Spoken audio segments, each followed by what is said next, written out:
Hello? Wait, what the fuck? What the fuck happened? Something was wrong. Something has gone terribly, terribly wrong. What is it? It's Vampy and her technologist cuff. Hang on, I'm trying to make it work. Okay. I was not expecting that. I thought I had checked everything, but no, a Vampy is a Vampy. Vampy is the Vampy. I mean, this one works. So I'm gonna be here. Vampy is my favorite Vampy. Thank you, Fader. Vampy is also my favorite Vampy. I mean what? I mean Vampy. Vampy is here. So Vampy is going to be a Yandere Vampy today. I don't know how many people actually like me being a Yandere Vampy as opposed to my gremlin-ass. Okay? You missed the Vampy. Welcome in. I am here. I know that there's not a lot of stream this week. I got busy. Okay? I'm just gonna have to be honest with you guys. I got really busy. Okay? Monday, what was happening on Monday?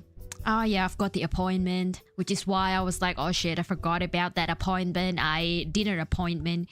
And then I went, okay, bye. I cannot stream on that.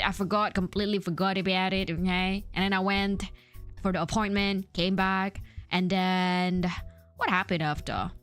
I swear to God, there's like more and more other things. There was like a couple of meetings with my friend, like dinner meetings, not work and not really life related either. We were doing some projects with the church. And yes, Vampy goes to church, by the way. I know. I like things that are hurting myself. Like, for example, eating garlic bread as a vampire, going to church as a vampire. It's just me, okay? I like challenges. But yes, here I am. Coffin Hub. Thank you for the follow. Welcome in. And thank you for the bits. Welcome in. You know what? I don't know why I'm so all the way out there. I'm gonna go and... Hang on. There we go. Come a little bit to the center of the screen. Thank you for the bits. Konnichiwa. Wow. Can you all hear the wow? Because I can. I hope you can. Okay? I really hope you do. Okay? Bumpy cute and now go to sleep. Oh my gosh. So you just says hi and go to sleep. Fine. What a very good mod. No, I mean... like a really, really good mod. If you remember me in my guerrilla stream, and if you come to my side during my guerrilla very unannounced stream just before your sleep, I commend you. Okay, I am really happy with that. The jump scare amazingly didn't scare me. So thank you for the jump scare. Or maybe it's a little bit too early. Okay, I think it's a bit too early. Obu didn't scare me either. Maybe I don't know what's wrong with me. I swear to God, I'm typically more jumpy than this. I think I'm just grounded at the moment. I'm just staying still, and I don't know. We are about to read some true creepy horror stories. Okay, it's in animated version, and what I'm reacting from is what was this? YouTube. A YouTuber called MJV Animation. Okay, so they animate stuff. Batsy. Thank you. Pollen to the salon. Oh, what? Oh, hi, Batsy. Batsy wants to join the Halloween celebration. Batsy here. Batsy here. Batsy wants to join the celebration. Pollen to the salons. I warmly welcome everyone. Everyone, gentlemen and ladies. Hello, welcome in, Coven Hub. I hope you're doing well. I hope you're doing okay. Before we start watching creepy horror stories though, how are you all? How are you? I feel like it's been a while since I last asked that. Of course, it's been a while since my last stream. There we go. I'm going a little bit higher so that y'all can see Patsy. Okay? The cutie little bat. I think it goes ladies and gentlemen and ladies and gentlemen. I mean, it definitely rolls better on your tongue when you do, ladies and gentlemen, welcome to the Garlic's Mansion. Do you want a loaf of garlic bread? Or can I bite you and turn you into a wine? Take your pick.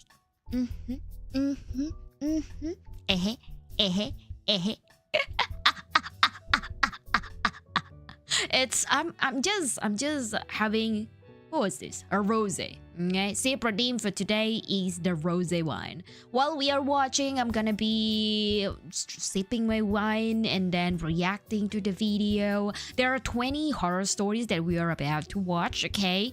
And we probably couldn't make it all of them.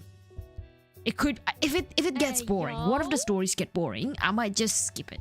Okay, you know me. I don't typically read story that well. I skip aggressively.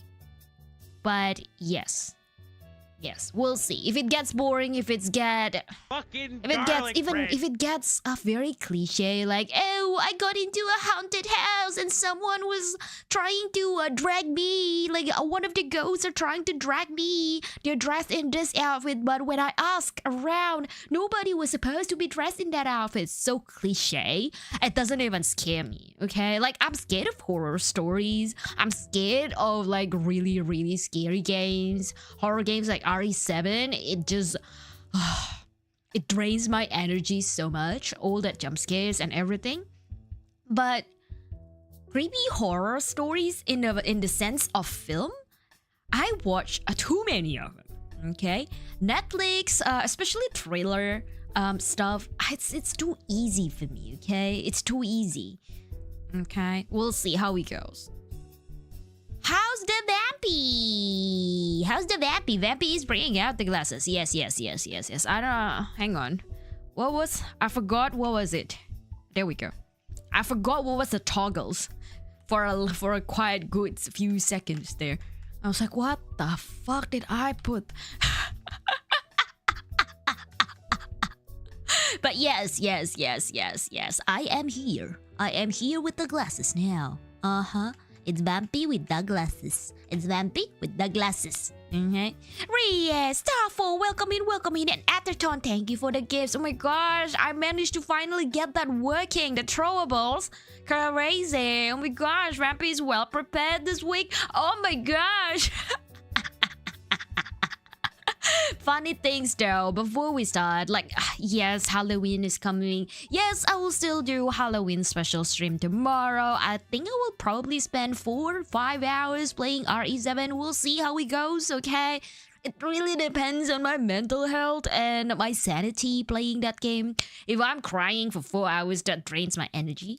But if it's not too scary, if I have people guiding me, if I have walkthrough guiding me, I would probably last a little bit longer, okay? So hopefully, finger crossed, I can last a bit longer in the Halloween game and Halloween stream in the RE7. Hog Reader Boy, welcome in. Hog? A hog rider? A pig rider? Did I read that correctly? Did I interpret that correctly? A pig rider? Welcome in. Thank you for the pig. Yes, the pig has come. No, you didn't. Then how? Hog rider? What is a hog rider? I thought hog is like the wild type of pig, right? Is the card from Clash Royale. Clash Royale sounds very oddly familiar to me. Isn't it that mobile game? Right? The one that's actually very popular, but I've never really played it. It's a Clash of Clans. Search it up. I suppose I could. Hog Rider, a boy. Hog Rider. But yeah, Hog Rider literally riding a pig. You are a pig rider. Yeah, pig. Porky, be careful. Someone wants to ride you. And you are a little piglet, okay? You cannot handle too many stresses. You cannot handle too many burdens. It's a guy riding a pig with a hammer. Yeah, I found the right thing. It means the pig is pink, right? In my mind, hog equals wild pig equals like the brown colored pig. The one that has a very big beak and tall, basically, body. And they've got this little, how would I say, horns just next to their noses. But yeah, their snoot. Pick your poison. Piggy gets a carrot on a stick or he gets a hog rider treatment. Carrot on a stick. Yes, Porky will eat the carrot. Carrot on a stick means carrot. Why would you put a carrot on a stick, by the way? I've never heard of that terms before. Because Indonesian people, they do put corn on a stick to barbecue the corn. You still write Piggy on it, by the way? Oh my gosh. No, Porky. What? No, but I don't even write Porky. I mean, no, joking. I do have an art of me writing Porky. Yes. And once in a blue moon, I do get some random crazy ideas, and one of it is riding a pig. I guess it's not just me. Now that I realize that there are other franchises in terms of the games that the characters literally are riding a pig. So it's not just me and my intrusive thoughts. It's someone else's intrusive thoughts too on top of me. Look up carrot on a stick in a Minecraft. Okay. Carrot on a stick Minecraft. Oh my gosh, my Google, I'm scared, guys. Just now I was typing carrot on and then immediately it just autofilled. Okay, I am scared. I think my Google is listening to us. What is this? A carrot on a stick is made by placing a fishing rod and a carrot in diagonally in a crafting grid. Okay, Minecraft. I've never played Minecraft, so whatever it is, the crafting grid, I wouldn't have no clue. But I suppose it's where you craft items, right? Minecraft, mining and then crafting. Fine. It is used to steer a saddled pig. Making the pig move in the direction the player is looking. Right-clicking with an item makes the pig go faster, but it uses durability, which can be repaired with enchantment like mending and breaking of the fishing rod itself. Oh my gosh. Porky? Porky? Why does everyone want to ride you? I am confused. I mean, me included.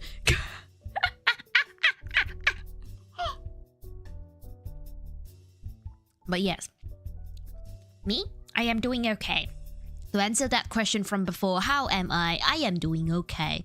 I've got a little bit busy in terms of meeting people, buying things, and the reason being is that I will be on holiday from next week. Okay, I will be going to visit a friend of mine who's getting married. She literally paid for the it's not for the flight, like she's not that generous, unfortunately, but she paid for the duration of my stay in the hotel. So that's pretty good deal for me. And then she's pretty close with me back when in high school times. Okay. She's either sitting next to me or sitting in front of me. Okay. I think there was one semester where she sat in front of me, and the rest of the semesters, she just stayed next to me. Okay, so we didn't really talk a lot recently. There was one time she visited Australia and then she went, do you want to meet up? And I drove pretty far to actually go into her hotel, took her out for dinner, and then we catch up. Okay, around the time she was heartbroken. That's why that's literally the motivation of her going to Australia. She was heartbroken. She just needed something, some distractions. She went away to Australia. She went back home after that holiday, and then magically met a man. Okay, and then she is about to get married to that man. Pretty much it. I'm happy for her. Okay, I'm happy, and I'm happier that she pays for my trip. But yes, I will be on holiday. I know I kind of mentioned this on Discord, and who was it? Someone on Discord was like, really? Holiday again? Isn't this like the 4th time that you've taken holiday this year? I was like, yes, you counted that correctly. It is the 4 times. I've taken too many holiday, okay? Many holiday. I'm going to shut my eyes early today since it's a holiday tomorrow. I have a 3-day holiday. Oh my gosh, that is so nice. Edgerton, we were talking about holiday and you bring me up that 3-day holiday. I'm still working tomorrow, bruh. Because I mean, I'm pretty new in my workplace, right? And I don't really have any annual leave or paid annual leave or paid PTO, pretty much. If Americans call it PTO. Yeah, I don't have those. Okay, so these holidays, it would be out of my own pocket, pretty much. It is gonna be expensive. I never refuse any treats. Who? Porky. It's Porky. Porky will never refuse any treats. Patsy will probably question you and judge you. And she has a big trust issue. Okay? It's a bat.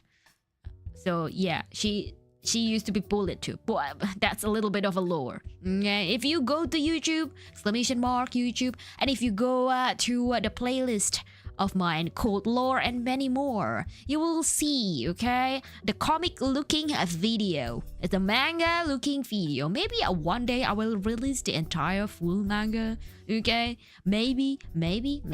But at the moment it is in the terms and in the format of video. You can go have a look and you will hear about Batsy, okay? Batsy, go.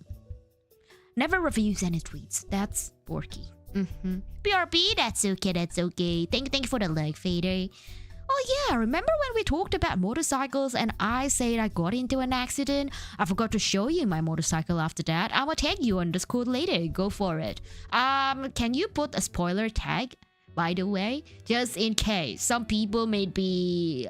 they may not be on the stream today. They may not be on the stream last time we talked about motorcycle accident. And that might scare them out, okay? I know that it is the time to be spooky and time to be creepy because Halloween, but hey, be mindful. No, it's just a motorcycle. Yeah. Okay. Oh, okay. I was, in my mind, you would be on the picture. I was like, whoa. Blood? I like blood, but not a lot of people like it. If they are on my Discord and if they are a member of my Discord, some people still may not like blood. Some people are okay with it. Doesn't show me good. Okay, then that's fine. That's fine. I like blood, yeah. It is definitely not blood that is on my cheek right now, okay? It is a wine. Yeah. I kind of wanted a red wine before, but I spilled it upon myself, and now I have to settle with rosé.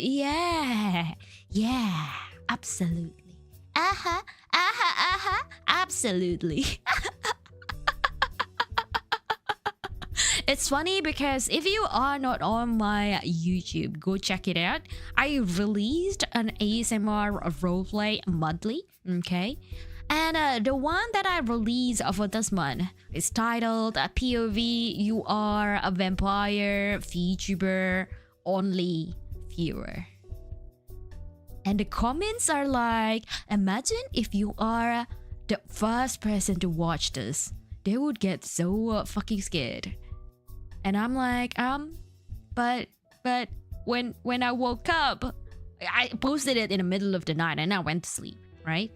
I woke up and there's already more than one people. So it's, I don't know. I cannot trace down who's the first viewer of my video. Could be myself. It could be my editor. It could be the music mixer. Who knows, man? If that's the case, they would probably already know the story, okay? They would probably already aware that it's gonna get creepy. They would probably aware that, oh yeah, there's jump scares and plot twists around this timestamp and such and such. So, yeah. It's scary to think that somebody can be listening to the video and they've got like 0 views. Am I being targeted? Like, is YouTube listening to me? Like, oh my gosh, I want a yandere girl, but it's not like this. I'm scared. That kind of vibe, that kind of mentality. Interesting. I mean, it's been a while since I last do my yandere on stream. Maybe I'll come back to it. Maybe I'll come back to the RP ASMR stream next time around. Okay, maybe when I'm back from holiday. Job scared to gacha plays. Job application. Atherton, I need you to explain this to me because I've seen more and more and more clips on Instagram about this. Okay, like there was one I think it was an artist that I followed, or maybe I just stumbled upon it. Basically there was this girl and she was looking for job. Okay, and she went, oh, this one is an easy job, I just need to put my mouth on the hole. And people were like, of course, when they said a hole they think about NSFW stuff, but no, she was gobsmacked pretty much with used job application. It's like paper crumpled and it just passed through the entire hole.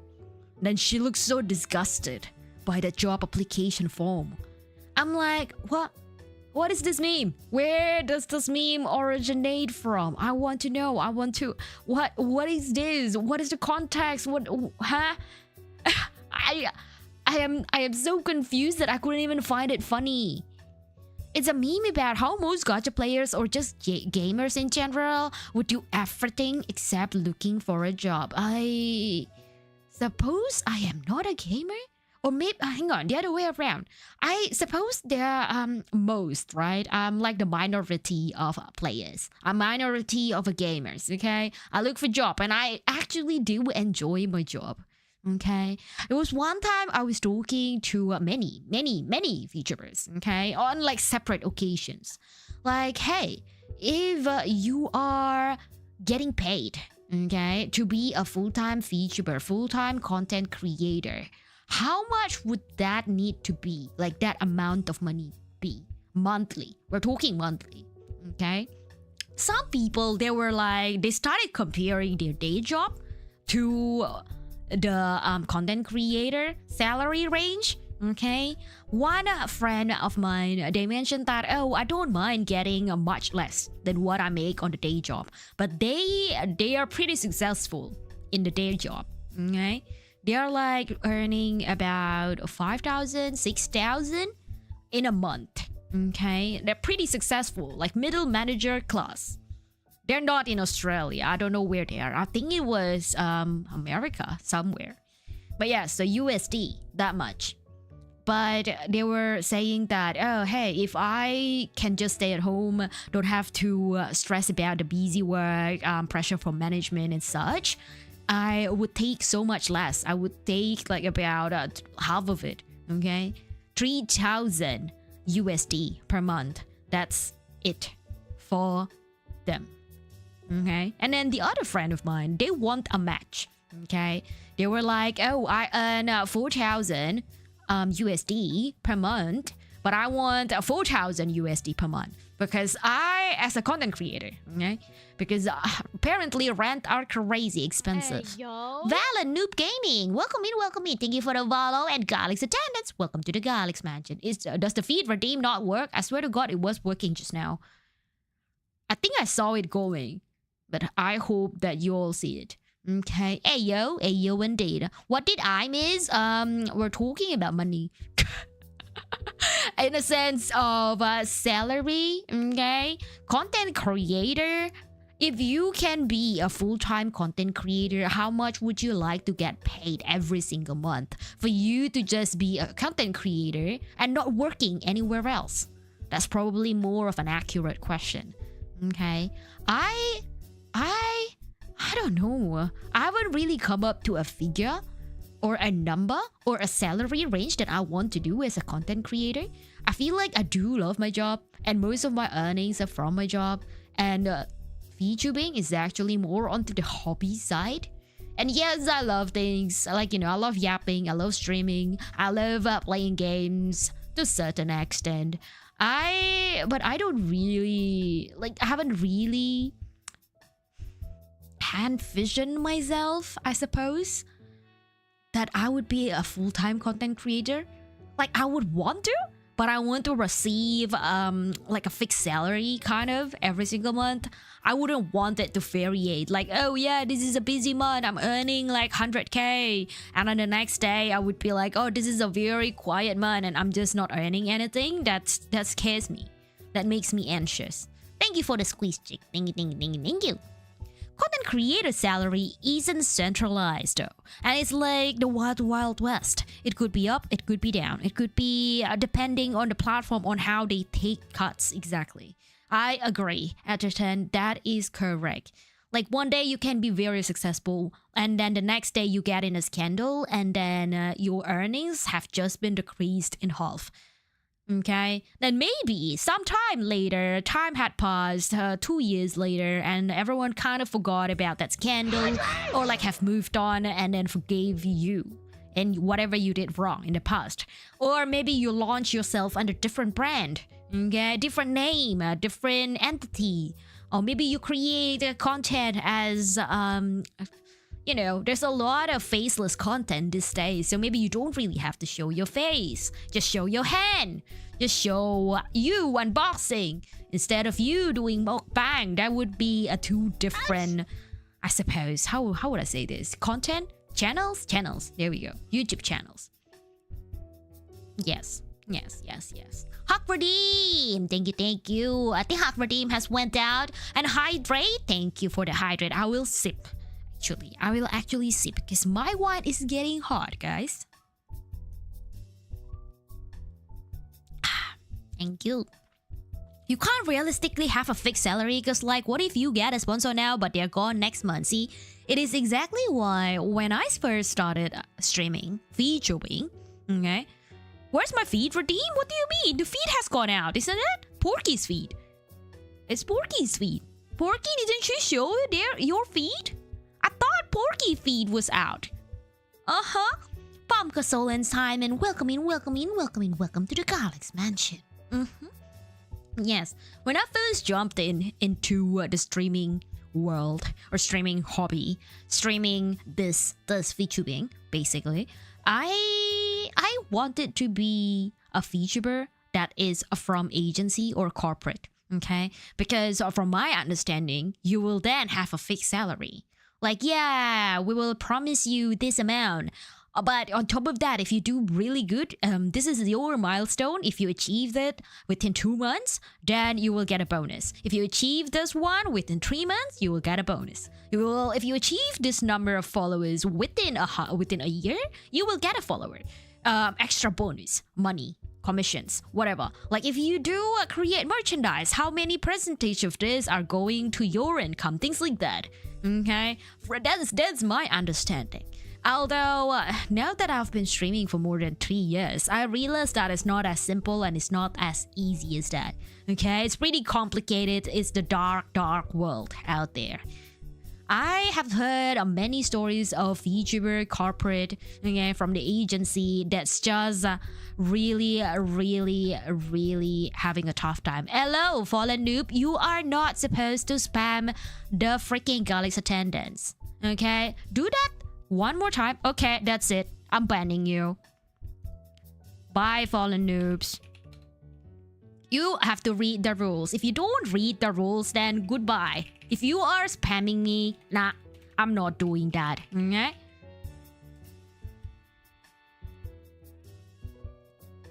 How do I ban people? Oh my gosh. I definitely have not banned people before, but I will. You have cracked at me, okay? No way. I'm not doing that, okay? You are not getting warning from me. You've spammed it, I don't care. That's like one of my little things that I just can't handle. Oh gosh.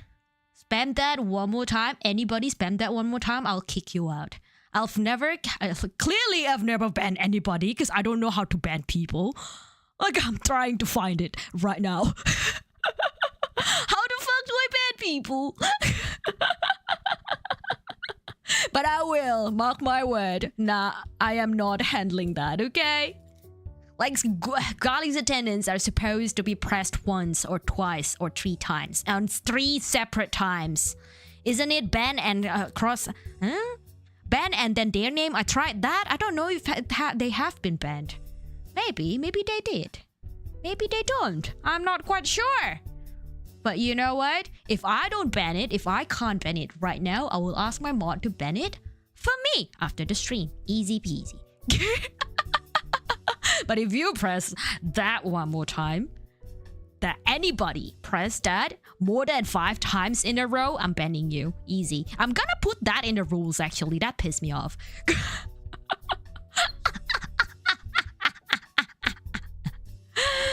If I manage to ban it, good. Means that I've done my job perfectly. Okay? Like, I'm fine with you saying, oh yeah, I do want Riri to get attacked with throw gifts, like 5 different throw gifts all at the same time, or like one after the other. That's fine by me. Okay? Garlic's attendants are not to be misused. It's not to be abused. Press once. It's attendance. I'm not taking your attendance for 10 times. Okay? Okay? If you want to be like, oh, really, I'm gonna go lurk and come back and then press Garlic's attendance again, is that okay? That's okay. 3 separate times, 4 or 5 separate times, I'm happy. Spamming it one after the other, that's not okay. That's just spamming. That's just spamming, and spamming is not a good behavior. Chat bong, indeed. Time for the chat bong. You've got that correctly. She's easily aggravated. No, I don't typically get angry, you know? I don't typically get angry, but that pissed me off. That's just one of my pet peeves. I do hate people spamming, okay? Like, especially, like, if you're just yapping about things that you love, I love it, okay? Like, put as many words as you can into the chat. I'm happy to read it, okay? But pressing the same Gallic attendance more than 5 times in a row? Nah. Nah, mate. Nah. Like, you follow my channel, you will get 300 Garlic's point immediately, right? You are not supposed to press that 100 times. Garlic's attendant Asher and Garlic's attendant Fader, welcome in. Do not press that more than 5 times in a row. I'm gonna ban you. I will throw you in the sea of Porky and Porky will eat your flesh. Hello, Psycut. Welcome in, welcome in, welcome in. Welcome to the Garlic's Mansion. Ikelos, welcome in. Welcome to the Garlic's Mansion. Thank you for the follow. Uh-huh.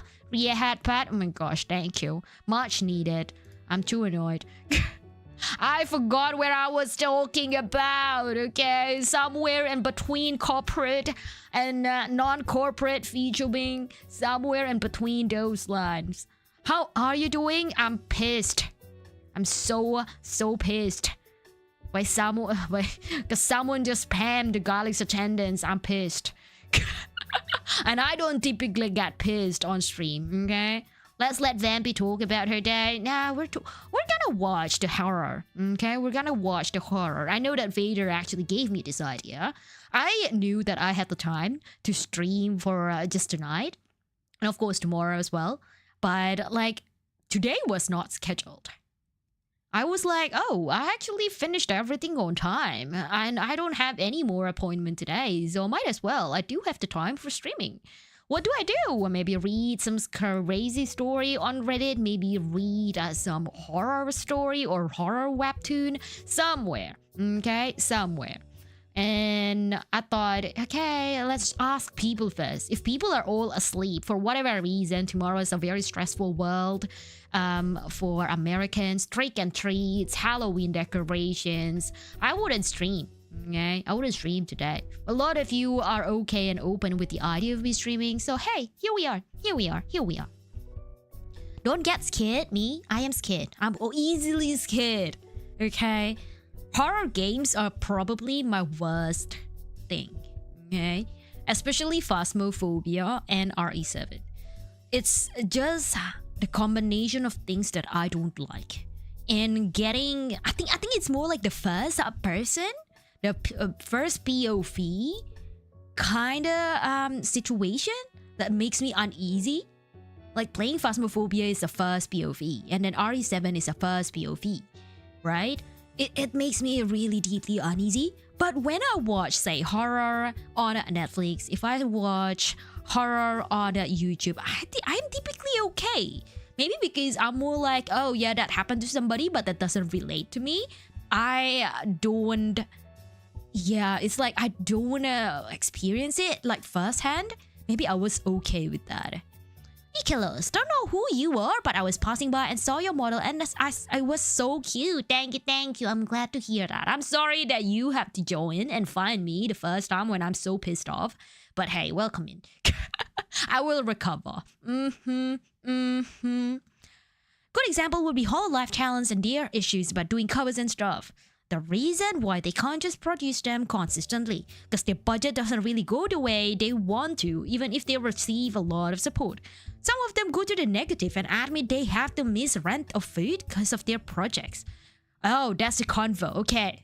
Thank you for that, Edgerton. I completely forgot about that. Absolutely. But yes, initially, I thought Niji-sanji was good. Well, before all of this drama happened, Niji-sanji was good. Or that's how they brand themselves, right? And in fact, I knew about Vtuber from Niji-sanji Japan talents. So I thought, okay, if they are expanding to English, they must be really good, doing really well in Japan, right? As an agency. Cool. I want to kind of be like them. So yes, I did apply to Niji-sanji a long time ago. Even before I started out as Riera, I actually did. Okay? And funnily enough, I can track on my YouTube channel. I can see that they actually viewed my YouTube audition. Okay? I'm surprised because I have no content creator like VTuber experience, and they saw it. They saw the audition video. They didn't contact me after that. But then I started like, you know what? If the company doesn't want me, I'm gonna go by myself. And ever since then, I have since then applied to Niji-sanji for about 2-3 more times. Okay? Throughout these 3 years. Of course, before all the drama happened. But now, yeah, nah. Vampy will be my good luck charm once I put the stickers on. Oh my gosh, yes! Go do it! Oh, you reached a 3 stream streak. Welcome in, Psycut. Welcome in. There's a new game that launched recently. It's called Duet Night Abyss, and there is a character in that game that she has a really big porky. Isn't that the gacha games? The new gacha game, right? Duet Night Abyss. If I wasn't going on holiday, I was supposed to play that. In fact, they reached out to me. They were like, hey, probably you are interested in our games. Do you want to make a video for us? That kind of thing. I replied back, but they haven't really responded to my reply. We'll see. I might just go ahead and play it even without their reply if they haven't really replied to me after the holiday. But we'll see how it goes. Okay, we'll see how it goes. A really big Porky though. Porky, is your mom? Is that your mom in the game? Like Porky? I swear to God, Porky Mama actually died. Don't tell him this.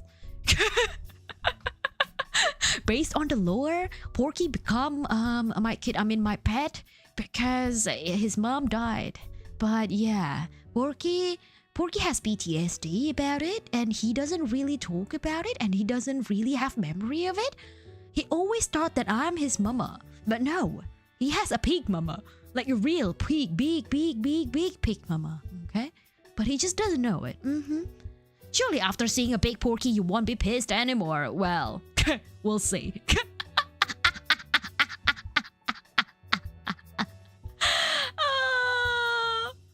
I can play the new update of HSR on Wednesday next week because I have to prepare for my flight. Oh my gosh. Just play it just before you came out of the flight. Sorry, the other way. Before you go into the flight and after you go out of that plane.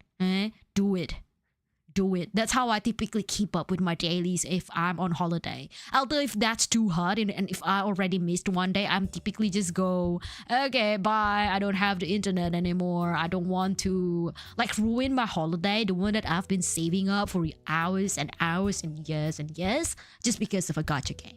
Okay? Niji-sanji really shot themselves on the foot and somehow blamed it on someone else. Bizarre behavior for a corpo. Not surprising. Hello, welcome in. Welcome in Fetisku on YouTube. I'm like reading 2 chats at the same time. I'm sorry, my brain. But yes, Niji Sanji, they literally ruined their reputation. More and more things are happening around the couple Vtuber world, I suppose, and it just gets crazy and crazy. Okay. Actually, that game completely removed gacha. Every character is free. You can obtain them for grinding. They have cosmetic gacha. No, I recall this. No, yes, Saika, you were right. They did message me about it. They were like, please make video for us. And then, no, they were more like, hello, are you interested to make video for us? This is the key points that you need to talk about, that we have removed gacha from the game. We are now focused on being just an RPG or something like that. I had a brief look at it and I went, that game looks good. Okay, I replied to them. Da da da da da da da da da da, and they never replied. I'm banned or not, I will ban you. Noob, I will. Okay? You do it again, regardless, I will ban you after the stream. I cannot find it. Cannot find the ban button. I'm so... this is...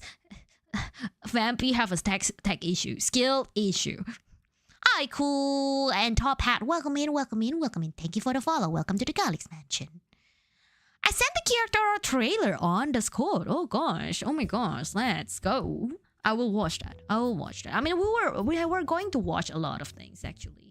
Maybe I'll start with that. Maybe I'll start with the Druid Night Abyss. I know we're talking about scary stories. Yes, that's cool. We are about to watch scary stories. I swear to God. it's yes. Sometime in the stream we will actually watch it. Okay, we will watch the scary story. There's nothing more scary than getting a skull emoji on YouTube. What do you mean? Skull emoji isn't scary at all. Streamer is trolling. Oh my gosh. This is considered as mercy? No, I'm not giving you mercy. I'm more like skill issue. I can't find the freaking ban button. But nah, I will ban you after stream. I will figure it out. I just can't figure it out right now. My brain's not working. I want my ass kid. Oh, you will be. You will be. You will be. You will get scared. You will get scared for this school. Just wait for it, okay? Tell us your skill issue that should be scary. My skill issue? I don't know if this is a skill issue or not. But my IRL fangs looks like fangs. Like literally. Like it's as if I do have fangs. Like Vampy. It's a Vampy problem. Oh my gosh, scary, exactly, right, Skulls? The other skill issue that makes me scary is that I can read very quickly. And apparently that scares a lot of people. Or at least a lot of my friends, and including my new manager. Okay? She gave me a task. And she was like, read this and sum it up. Okay? Do not use ChatGPT. Do not use AI. Just I actually want your thoughts.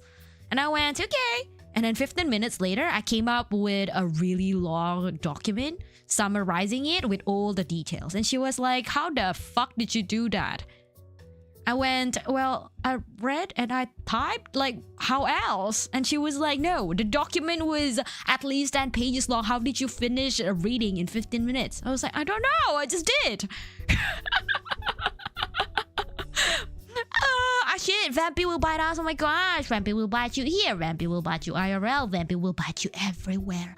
I will come to your house, come knocking at your door. Hello, Vampy here. And you will let me in and you will let me bite. Of course, right? I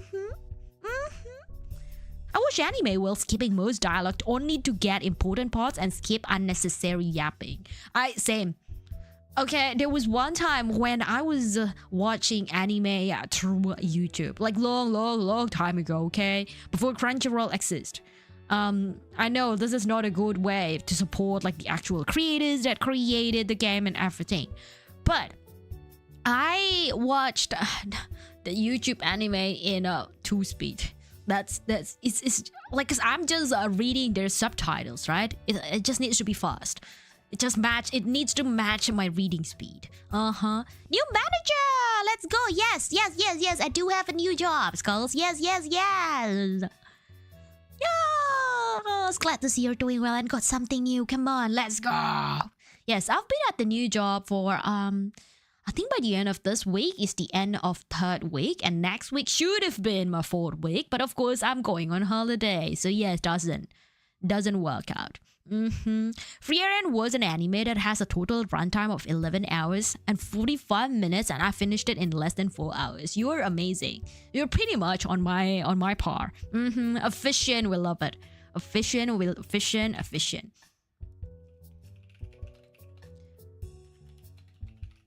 Mate, having a job on the internet is hella special, really.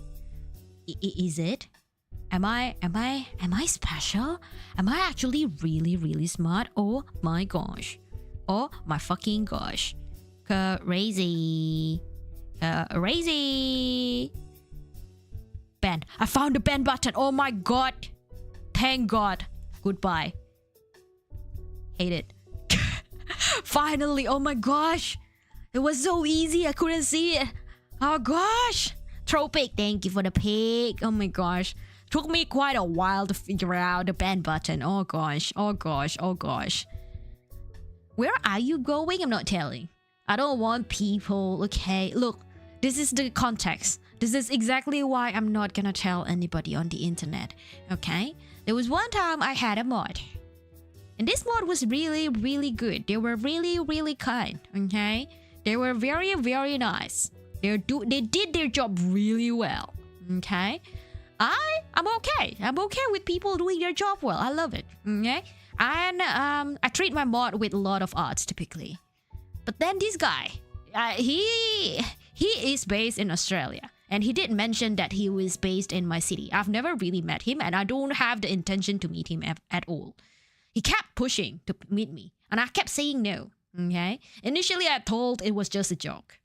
Okay, like, oh yeah, Riri, I'm actually in here. This cafe. Have you heard about this cafe? I was like, well, yeah, I've heard about it. Haven't gone. And my mod was like, maybe we could go together. I was like, no, not really. There are multiple instances like that. Okay, like, oh yeah, there's this event. Oh well, okay, I've heard about it. Haha. And that's just it for the past about 2 years, maybe like 2 years that I knew him. And then after, there was one time I accidentally said that, oh, I'm going to this event, okay? Just about the time of the event start. And this guy, this ex-mod of mine, went and chased me, basically. He was like, oh, I can come to the event right now. Like, I don't want to meet you. I'm just saying that I am at this event, okay? Like, I never requested anything, and I've already said no to many of your multiple advances to meet me, so nah. So ever since then, I'm just reminded that I shouldn't tell anybody that I'm going anywhere. I mean, I will tell you that I will be on holiday, but I'm not telling you where, okay? Hide and seek with the ban button, hide and seek with the X mod, hide and seek with you guys. I will tell you all about it after my holiday. Meaning that I've already gone back and there's no point for you to go to that holiday destination to meet me or to do any other things. I mean, if you are very inspired of my story after I went back from holiday, you can of course come, okay, to that holiday destination and be like, Riri said this is really good. I have the money. I want to go on holiday. This is promoted by Riri. I'm going there. That's fine. But do not meet me. Scary mod, very scary mod. He's no longer my mod. And he was trying to mod my friend. Okay, he was trying very hard to mod one of my Aussie friend, Aussie Vtuber, and I had to warn her, like, do not get close to this guy unless you're okay with meeting person IRL. Okay, the person that you don't know of. Yeah, happy to do that. Like, do you, but the warning. I don't want people. It's not like I don't want people. It's more like I don't want people to stalk me. Okay? It's internet safety, guys. Come on. A lot of VTuber out there doesn't have a freaking internet safety. Okay? Way before this, there was one VTuber friend of mine, Blurry. I probably mentioned him a lot. If you have been with me for quite some time, you will hear that name pretty often, okay? Blurry is an ex-VTuber group mate of mine. And he is based in Australia too. And he knew me ever since I think I was in the VTubing community for about a month, and I met him, and he was just starting out then. So we're pretty much streaming at around the same period, okay, same length of time. But then he went, he doesn't have a sense of internet safety. When I first met him, he literally will tell anybody, everybody on the stream, on Twitter, that he's going to this way, he's going to that way, he's going to this way. I was like, hello, internet safety. You might be stalked. Hello, internet safety. I can see your IRL name. On your fucking stream, please do not do that. I just have to remind him. Now he's getting better. He's getting better. Like, he would post a photo, IRL photo on Twitter, and he would go like, don't worry, I'm not here anymore. Like, he will just tag me or like mention it to me. Like, oh yeah, I posted it like it was like an event 2 days ago. I'm not here anymore. So yes. Almost 1 hour in and no scary stuff. Oh my god, yes. Okay. It's me. I'm the yapper. Of course I'm the yapper, right? No, me not gonna come anyway. Me has exam. Good. Go do that exam perfectly, okay? You never want to meet your VTuber. You never know what they are IRL without the ASMR microphone or the avatar. I mean, I don't mind posting a video of impression of myself, okay? Immersion break of myself. Oh. Where's the pig girly? This is the pig girly.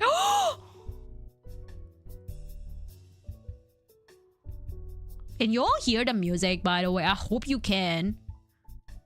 But if you can't, I'm sorry. Yapology class. Yapology indeed. My gosh, this looks like Wuthering Waves. Sorta? Like open world Genshin, but minus the gacha you guys talking about? No audio? Can you all not hear the audio? Let me hang on. Hope you all can hear the audio now. Check audio settings for video. No, I did. You all can't hear me? Did I send the wrong video? No, I didn't press the link. I haven't opened my Discord. I'm just like, do it now, the base trailer, and then just go from there. Yes. We can hear now. Good. I hope that is not too loud, okay? Maybe up it up a little bit more. Oh my gosh. My editor's gonna get cranky at me. Okay? My video editor always said that, Riri, your background music's too loud. Well, I cannot hear you. Whenever I do a reaction video, that's literally my editor just hated.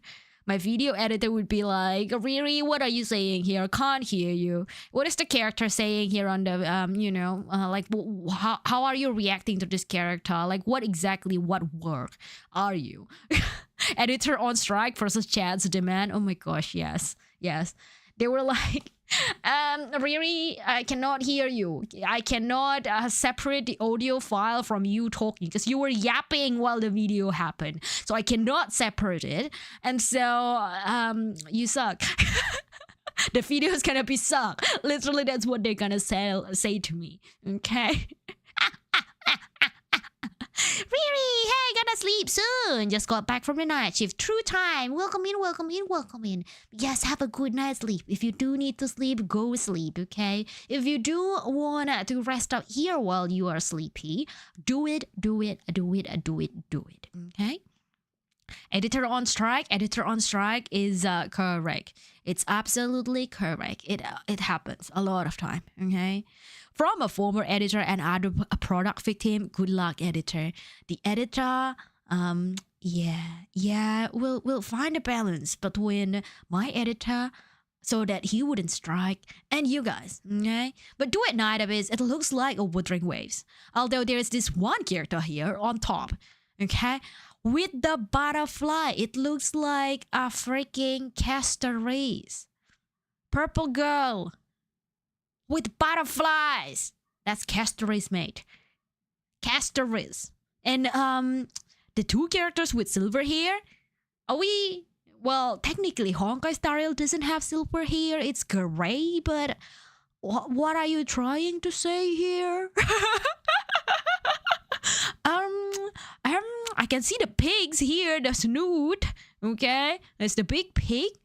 Was there a red hair character? I didn't see any red hair character. There was like a pink haired character though.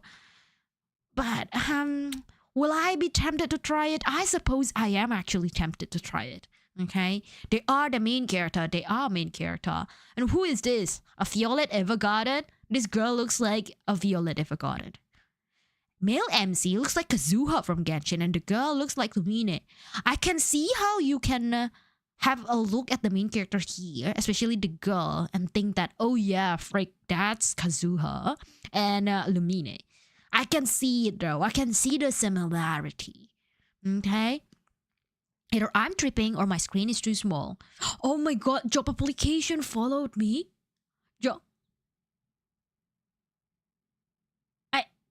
Hello? I'm not like any other girls. I'm not like any other gamers. I have a job. I have a job. I was actively looking for a job when I'm on redundancy.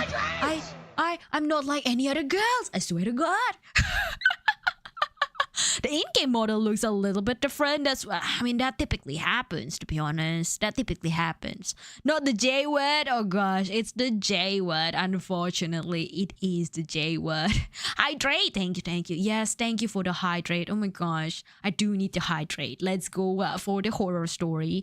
Yes, it's been 1 hour ever since we started streaming, but of course, it's vampy. We yap a lot. The video is supposed to be 2 hours and we're not gonna be able to finish that, absolutely. But we'll see. We'll see what they have to offer, okay? I live in northern Utah, on the edge of a small highway town. There's not really anything but a few stores, truck stops, and motels right up along the main highway. The roads to the outskirts are all dirt, just leading to a few other homes and large private acres of forest and grassy fields. Turn the speed up. This was a pretty typical day for me. I worked remotely from home and finished up around 6. From there, I headed into town to grab some groceries and stock up on a few items around the house. Even though it was a highway town, the highway wasn't actually all that busy, so none of the stores were ever too crowded. I pulled in and started shopping. While I was in there though, I happened to notice a guy looking at me. At first, I thought nothing of it.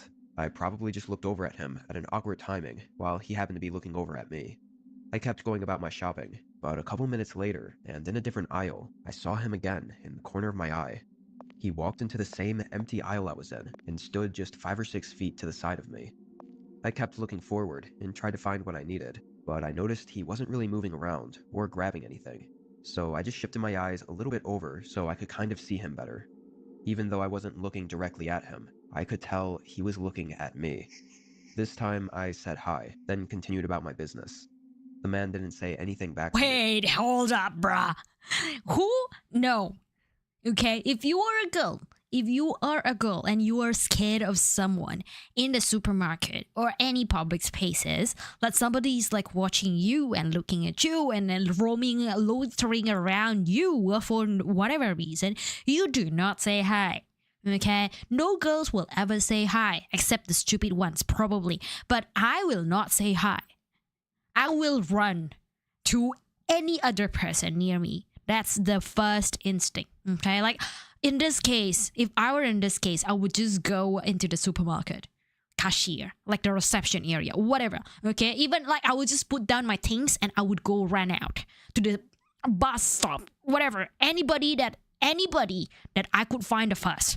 Okay, I will not be in there and then just be doing my business. No, I will drop my business. Okay, the narrator voice does not match. The narrator voice is the YouTuber. Okay, I believe. So I think they draw and animate the story from Reddit. Like it's not their story, it's just they draw it, they animate it, and they voice over. Okay, that's what it is. Yes. I told you it will follow you. Oh my gosh, it will follow me. The job application will follow me. Scary. Patsy, do you want a job? Patsy have a job. Patsy is not jobless. Even Batsy is better than most gamers. Oh my gosh, look at that, bruh. Auto translate? The caption. You mean the caption? YouTube auto translate is enabled? I'm pretty sure it is. Auto generated. Auto translate? This one? English? English? Ah, what did I press? Fuck. No! Oh, wait. English. I'm scared. You're scared. You're scared of what? Job applications? Oh my gosh. I didn't know the algorithm is Mabel and Mr. Waddles. I mean, that's the closest character to Porky, really. Hang on, let me bring Porky back. Here. The voice sounds AI. Oh my gosh, really? I feel like, I don't know. I don't think it's AI. Hopefully I not. hurried up and grabbed what I needed, and left the aisle. Honestly, I just thought the dude was a little weird, but I wasn't thinking too hard about it. I went to the checkout counter and paid for everything, then headed back out to my car. I parked in the far back of the lot, like I usually did. I tossed everything in the trunk. Lies. No girls will park at the far back. Nah, bruh. I will park pretty far because I cannot park and my driving skills are trash. But, I will not park at the very back. I will park where there is at least 2 or 3 cars next to me. Okay, like, or at least around the area. Like, they can be in front of my car. Okay, or they can be behind my car. But 2 or 3 cars, and I would be like, yeah, there's some humans here, there's some living activities around here, I will park here. It's pretty far, so if I ever hit a car, I would only hit one, and it will be easy for me to get out too. So, that I call bullcrap. I'm gonna skip the story, because that's bullcrap. I don't know where it's, what's the next story, when the next story will start. Okay, this is still the same girl. He didn't even have a backpack to take anything with. Plus, he knew I was home. He probably was watching me from somewhere outside all That's night. a 2 hours long video, exactly why I'm skipping it. Because I call bullcrap in this. If these are, the next story keeps getting bullcrap, and then the next one is a bullcrap, and the next one is bullcrap. This was during a road trip last summer. I will probably change. I was taking a long route home from visiting a few relatives, so I was driving about 4 hours each day to a different destination. This was after my last stop. Everything left on the last 8 hours of driving home was just empty woods, as far as I knew.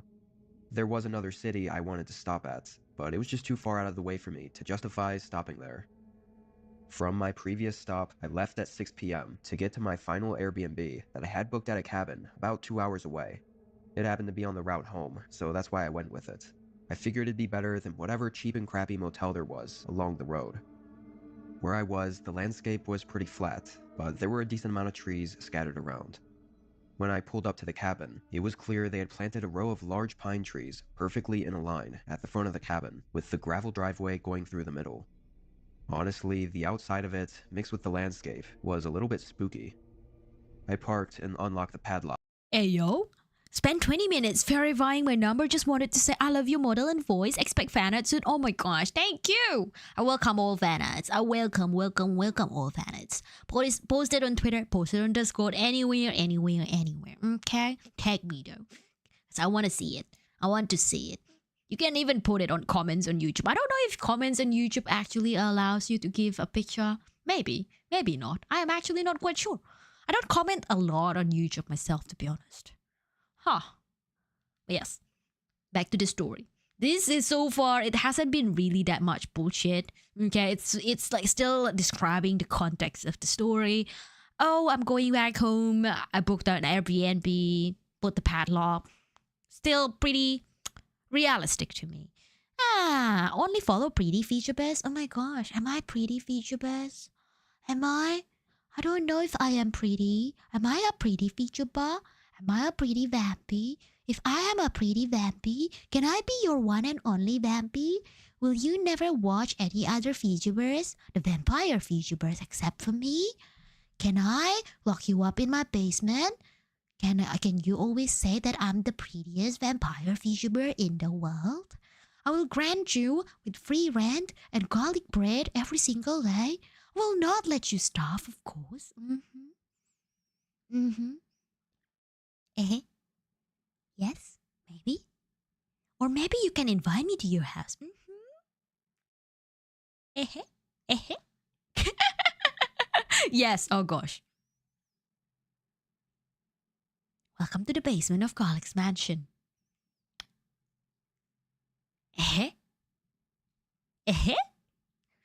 Like it's good. It's a good deal, guys. I suppose. I'm trying to convince you here. It's a good deal. I swear. What's up with that small and weakly, Riera? It's me in a pumpkin form.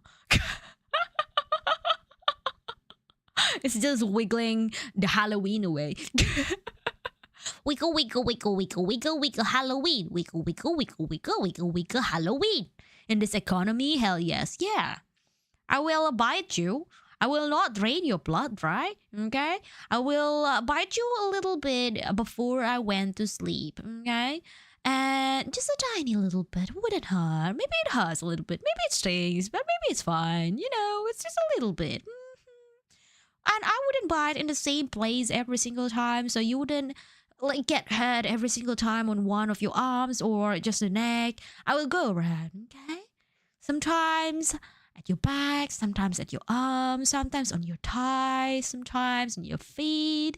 Sometimes Batsy will smack you some loaf of garlic bread. Sometimes Porky will try and hunt you down because he is hungry and he wants your share of garlic bread. You will fight between themselves, okay? You will fight with Batsy and Porky, but I will get the bite every single day. Isn't that a good one? Isn't that a good deal? Yes, maybe. Okay, back to the story. Lock with the code I had emailed from the host. Despite the outside, on the inside, the cabin looked newly renovated, probably to be an Airbnb, but it was really nice. Small, but cozy. I didn't unpack much since I'd only be there for the night. I sat at the table and ate a meal I'd picked up from a drive-thru, but only 10 minutes after I'd gotten settled in, there was a knock at the door. It startled me because I never heard a car pull up or anyone walking outside. I got up and answered the door. There was a man, looking about 40-ish, with a gray and black beard and shaved head. "Hi, I was just stopping by to make sure you got in and everything was good," he said with a smile. Knowing it was just the host now, I said I was good and it was all great. I then said goodnight and shut the door. I thought it was a bit strange he showed up unannounced just to ask if I was okay, but I thought he must have lived close by or maybe even on the other side of the property or something. Also, it's worth mentioning that the guy had an unusually strong odor coming from him. It smelled like I'm pretty sure it is illegal in Australia for for any Airbnb host to just come up unannounced and knock on your door. Okay, they will tell you on message first, like, "Hello, I'm about to check in. I'm near the property. Can I see if you are settling in really well?" Like, you have to have some sort of communication before you just turn up like that. At least in Australia. maybe he'd been working out in the field all day. I just found it a bit odd as well. I went back to the table and finished eating, then took a shower to wind down for the night. I was only in there for maybe 5 minutes before feeling tired enough and just wanting to lay in bed already. I dried off and hopped in bed, staying on my phone for a little bit, when there was another knock at the front door. This one scared me just as much as the first time, because again, I never heard a car pull up or anyone walking outside. It had to be the host again, but why? And so soon after he just came over. Immediately, I knew this was odd, and I felt really uncomfortable. I checked my phone, and of course, there was no text or call from him. I slowly walked into the main room, hearing him knock several more times. I wasn't sure if I wanted to answer the door or not, but I ended up just calling out from the other side and asking what he needed. He stopped knocking. "Can you open the door, please? I just wanted to ask you one more thing. I'll be quick, I promise." I didn't respond for a few seconds, because I honestly didn't know what to say. In those few seconds, he must have gotten impatient, because he knocked on the door again and asked if I could open it. I said I was late and I wasn't in the mood, so if there wasn't an emergency, then I'd like to be left alone. He took a long time to answer after that. The silence was really eerie. Once it reached a whole minute, it was even more so. I didn't hear him walk away, so was he just standing out there? I quietly walked up and looked through the small window on the door. This is another lie. If you are scared, okay, like, I know some people would have different different reaction after they're being scared, but typically Typically, if this was me, this wouldn't happen. I would have closed the window immediately. After I came into the Airbnb, I would have just closed it, locked it, make sure that the window or like the mirror is not a two-way window or anything like that. So there's no camera trying to film me during the shower or anything like that. Like measure and check everything, look at everything. If there's any so like even faint beeping noises, even any like flashing thing, like flashing light out of a microwave or out of a charger, anything. Okay, anything. Check everything, close everything, lock everything. Then I will rest up. That's me. That's me at least. And I've traveled alone quite a few times. So yeah, so far I've stayed alive. Guys, I have a scary story here to hear. Let's go with this good. A guy teleported at World War II and tried to stop it. So in theory, time will stop breathing, so they all died and killed the planet Earth before now. Interesting. Why are you ignoring the logic of everyone dream? What do you mean? Everyone dream?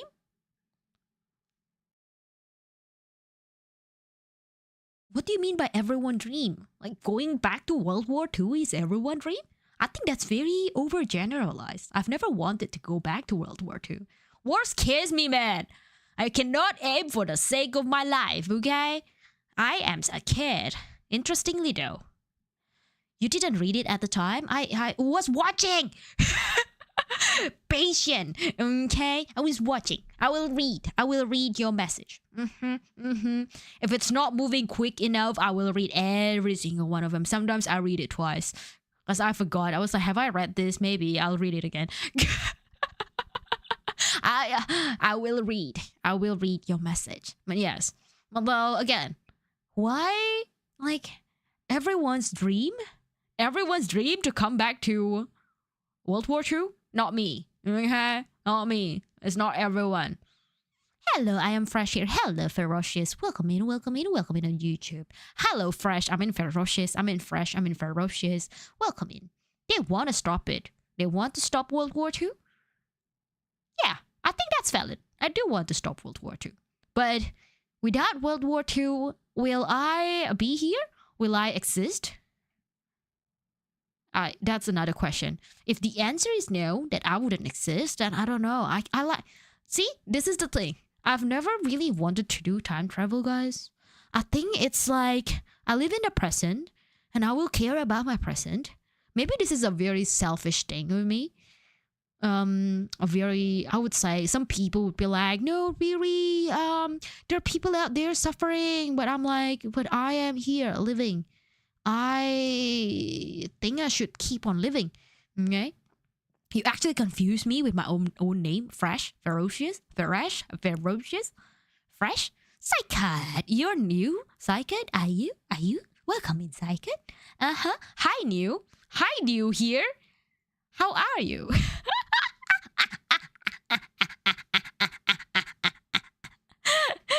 He wasn't out there. I immediately thought that he must have snuck away, because surely I would have heard his footsteps on the gravel if he just walked away. But then, where was he? I didn't know what to do. I felt really uncomfortable and didn't know why he was acting so strange. I stood there by the door for a minute and listened for anything. Honestly, I was scared to move. But then, I happened to glance over at one of the windows in the living room. I saw his eyes staring into mine. I panicked and sprinted to the bedroom, where I called 911. While I waited, I heard what sounded like him trying to lift open the window, which was terrifying, but also odd, considering he had to have had a key to his own house. But that's when I figured it all out. That man wasn't the host. This was confirmed when police arrived. He'd already run off. We have no idea in which direction, but we got in contact with the actual host and owner of the cabin. I don't know what that man's intentions were that night. Obviously, he was lying and clearly plotting something, but I'm just glad I didn't open the door. Oh, that's it? That's the end of the story? I'm just glad I didn't open the door. That's it? That's not horror at all. Like, I mean, I can see why it's scary in the middle of it. Like, there's so much uncertainty. Like, what the fuck? What does this guy want to do? And then being a woman by yourself in an unknown place, in an unfamiliar place. I feel like I typically would just assume the worst and would try to protect myself first thing first. Not like this girl, just leave the window open and try to glance over the window. I would just close it. Okay. If I can reinforce it with something, like try to put a table underneath the doorknob so people can just break into it, or it will take them very, very long or very hard, and a very strong person would probably be able to do it, but it takes them an effort. Then, yes. Sarah-chan, welcome in, welcome in, welcome in. These are stories of people who had scary interaction IRL, nothing supernatural. I want the horror stories that are supernatural. I feel like my stories are scarier than this. Okay, but I've never really told the story to anybody. I probably told it over a YouTube Shorts, or like an Instagram Reels, but that's it. Okay, I feel like my stories are scarier than them. Yes. Real story in Moldova. Give it, Fatescu. Write it up. Write it up. What is it? What happened? I was 18, and this year my family took a trip to a small cabin out in Minnesota. It was just me, my mom, and my younger brother, who was only 7 at the time. We were planned to stay at this cabin for the whole week, and part of the reason we were going to Minnesota was to check out some of the smaller towns and scout for a place we might want to move to in the future. Anyway, the cabin my mom booked we had never been to before, and I don't think she knew how far out it was from the closest towns. She was probably more concerned on the price. It was really far north, and about 35 minutes out from any shopping areas. I guess it was a good test at how good we'd handle the rural life, though. The drive there was a little over 10 hours. I drove the first 2 hours, and my mom drove the rest. We got to the cabin at sunset. It was really pretty, the orange skies setting over the dense forest and wildlife, way different than the skyscrapers and massive office buildings we were used to. The cabin itself was noticeably old, however.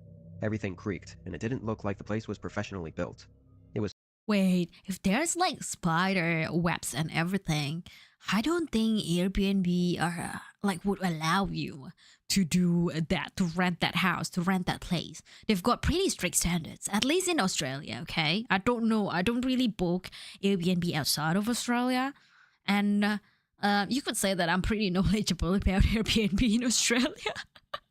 For one reason, okay? For one reason or another. I'm not telling you why, but yes, I do know their rules, okay? They're pretty strict. I've called Airbnb customer service quite a few times.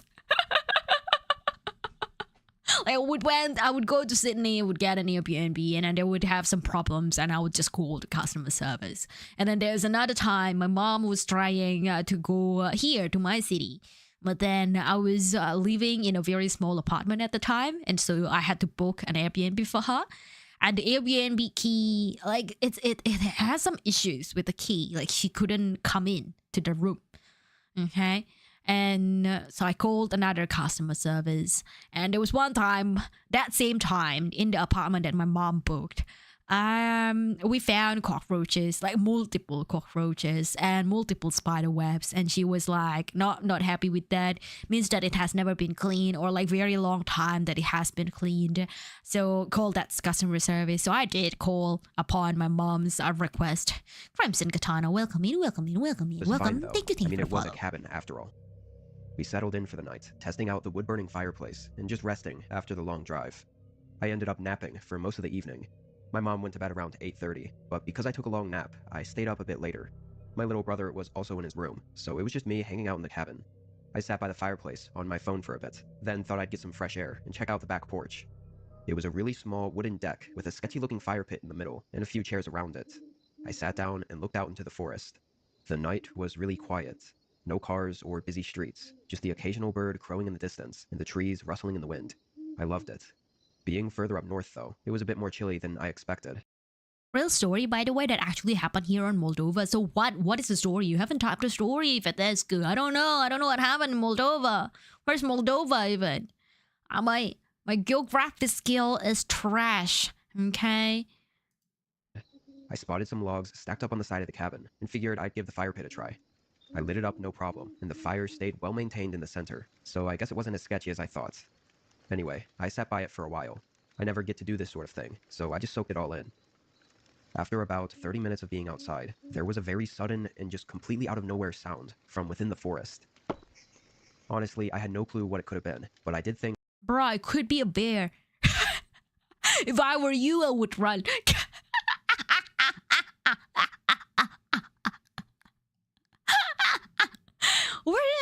Like, I don't know. I've heard there are a lot of bears out in America. I don't think I've seen anybody in Australia that says I have seen a bear at the backyard of my cabin of an Airbnb. Never. They would say that, yeah, bruh, we saw kangaroo. That guy was just chilling with the kids, things like that. Okay, sometimes they would say that, oh yeah, there was a snake, a big snake, and we had to call a snake catcher. Oh my god, that was expensive. That's pretty much it. But we've never really seen a bear out here in Australia, okay? Some people would say, oh gosh, there is a gigantic spider. Although typically people in Australia, they would try to capture the spider using some sort of bucket or a mug or anything, any means, even bowls sometimes. And then you just try to slide a paper underneath, okay? And then so you carry up this freaking spider outdoor and then just release the spider. Jero, hello there. Welcome in, welcome in, welcome in. I hope you're doing well. I hope you're doing awesome. Think that the way it sounded and echoed through the trees was kind of like an axe chopping into a tree or wood. It was only one sound though, and I didn't think it was really possible for anyone to be out here near us. It was pitch black out there, so I couldn't see anything, but whatever it was, it sounded pretty close. As I stayed out there for the next 5 minutes after hearing the sound, I felt my nerves building up a little bit. Just this uneasy feeling that ruined the peacefulness from before. I ended up snuffing out the fire pit and heading back into the cabin. From the sounds of it, my mom and brother were asleep already. I still wasn't all that tired though. I don't know if it was still from the long nap, or maybe the sound I heard, waking me up, but I still didn't really feel like going to bed yet. I stayed up in the living room on my phone. I had some movies downloaded, so I didn't have to worry about Wi-Fi. Only 15 or so minutes in, I heard something. I paused the movie and listened. I wasn't sure if it was the cabin creaking from someone waking up, or walking around in their room, or maybe just wind hitting the walls. It gave me that uneasy feeling again though. I wasn't used to being in this kind of environment, so I think that's why I got so easily unnerved. It was only a minute later that I heard it again. Look, this is probably a really bad move in horror movie. There was one time, I heard someone knocking on my door. At the same time, like soon after that, okay, I was my bedroom is at the very far end, at the very far back in the house. So when I heard things happening on the entrance area, I would be like, did I hear that right? Or is that just wind? I would just second guess myself. But most often than not, I don't hear anything, okay? But in the chance that I do, in the chance that somehow I do, I would just go to the front door. That's probably the worst thing you could do, because if somebody actually come up, right, into the house, like you don't want to show yourself and put yourself in the danger, put yourself on I don't know, just to be at the risk of a danger. But I did, okay? I did. And so most of the time it's just an Australia Post officer. Like, oh yeah, the delivery is here, you need to sign. Oh, you didn't hear me the first time, I'm gonna knock harder on your front door. And then they do, one of them knocks really hard, up to the point that I could hear it, okay, from my bedroom door. And I actually got really pissed at them. I was like, bro, it's my freaking front door. If you break it, you have to pay it, okay? And the guy was like, yeah, okay, it doesn't break. Like, well, yeah, you almost broke it. God, Brownie, welcome in. New Vtuber spotted. Saving the Vtuber, what? Saving the Vtuber, Lichuber, Dimension, Lichuber? Vtuber? It's maybe because I said the word stab, I think so. Oh, look at that! Oh my gosh, I didn't know that could happen. That extra alerts could happen if you subscribe through YouTube. Welcome in, God Brownie. Welcome in. Vtuber, Lichuber spotted and acquired for the saving of VL Dimension. VL, what is a VL? Voice lines? He jumped off the window after Fathescu. Who? Like, no, we don't see the story. I don't see the story at all. It doesn't show up in the chat, so I don't know what you're doing. Vtuber and Tuber. Oh my Though, gosh. this time it was from the opposite end of the cabin, not where the bedrooms were. It was from outside the wall, just next to me. The only thing there was a window. I leaned a little closer and listened. Just when I thought I might be hearing something, a loud sequence of knocks shook the front door. It vibrated across the wooden walls. I froze up for a moment, then heard my mom get out of bed and hurry into the hallway, asking what that was. I was standing up at this point, knowing something was wrong, but told her someone was at the door. I could tell she was pretty frightened too. She immediately went back to get her phone and call 911 because there was no reason for anyone to be banging on our cabin door in the middle of nowhere and in the middle of the night. As she did, I walked up to the door and looked out the peephole. It was extremely dark. There were no porch lights or anything, but I could see the basic figure of a man standing fairly close, just staring ahead at the door. And in the dark, I could see the outline of a heavy wooden axe in his hand. I felt my eyes widen and nerves spiking. Everything rushed. Beware, people. There are psychos out there. I mean, I'm probably one of them. Like, literally. I mean, no. I mean, maybe. I mean, who knows? I mean, yeah. I'm probably not as high as that be. I'm just a girl.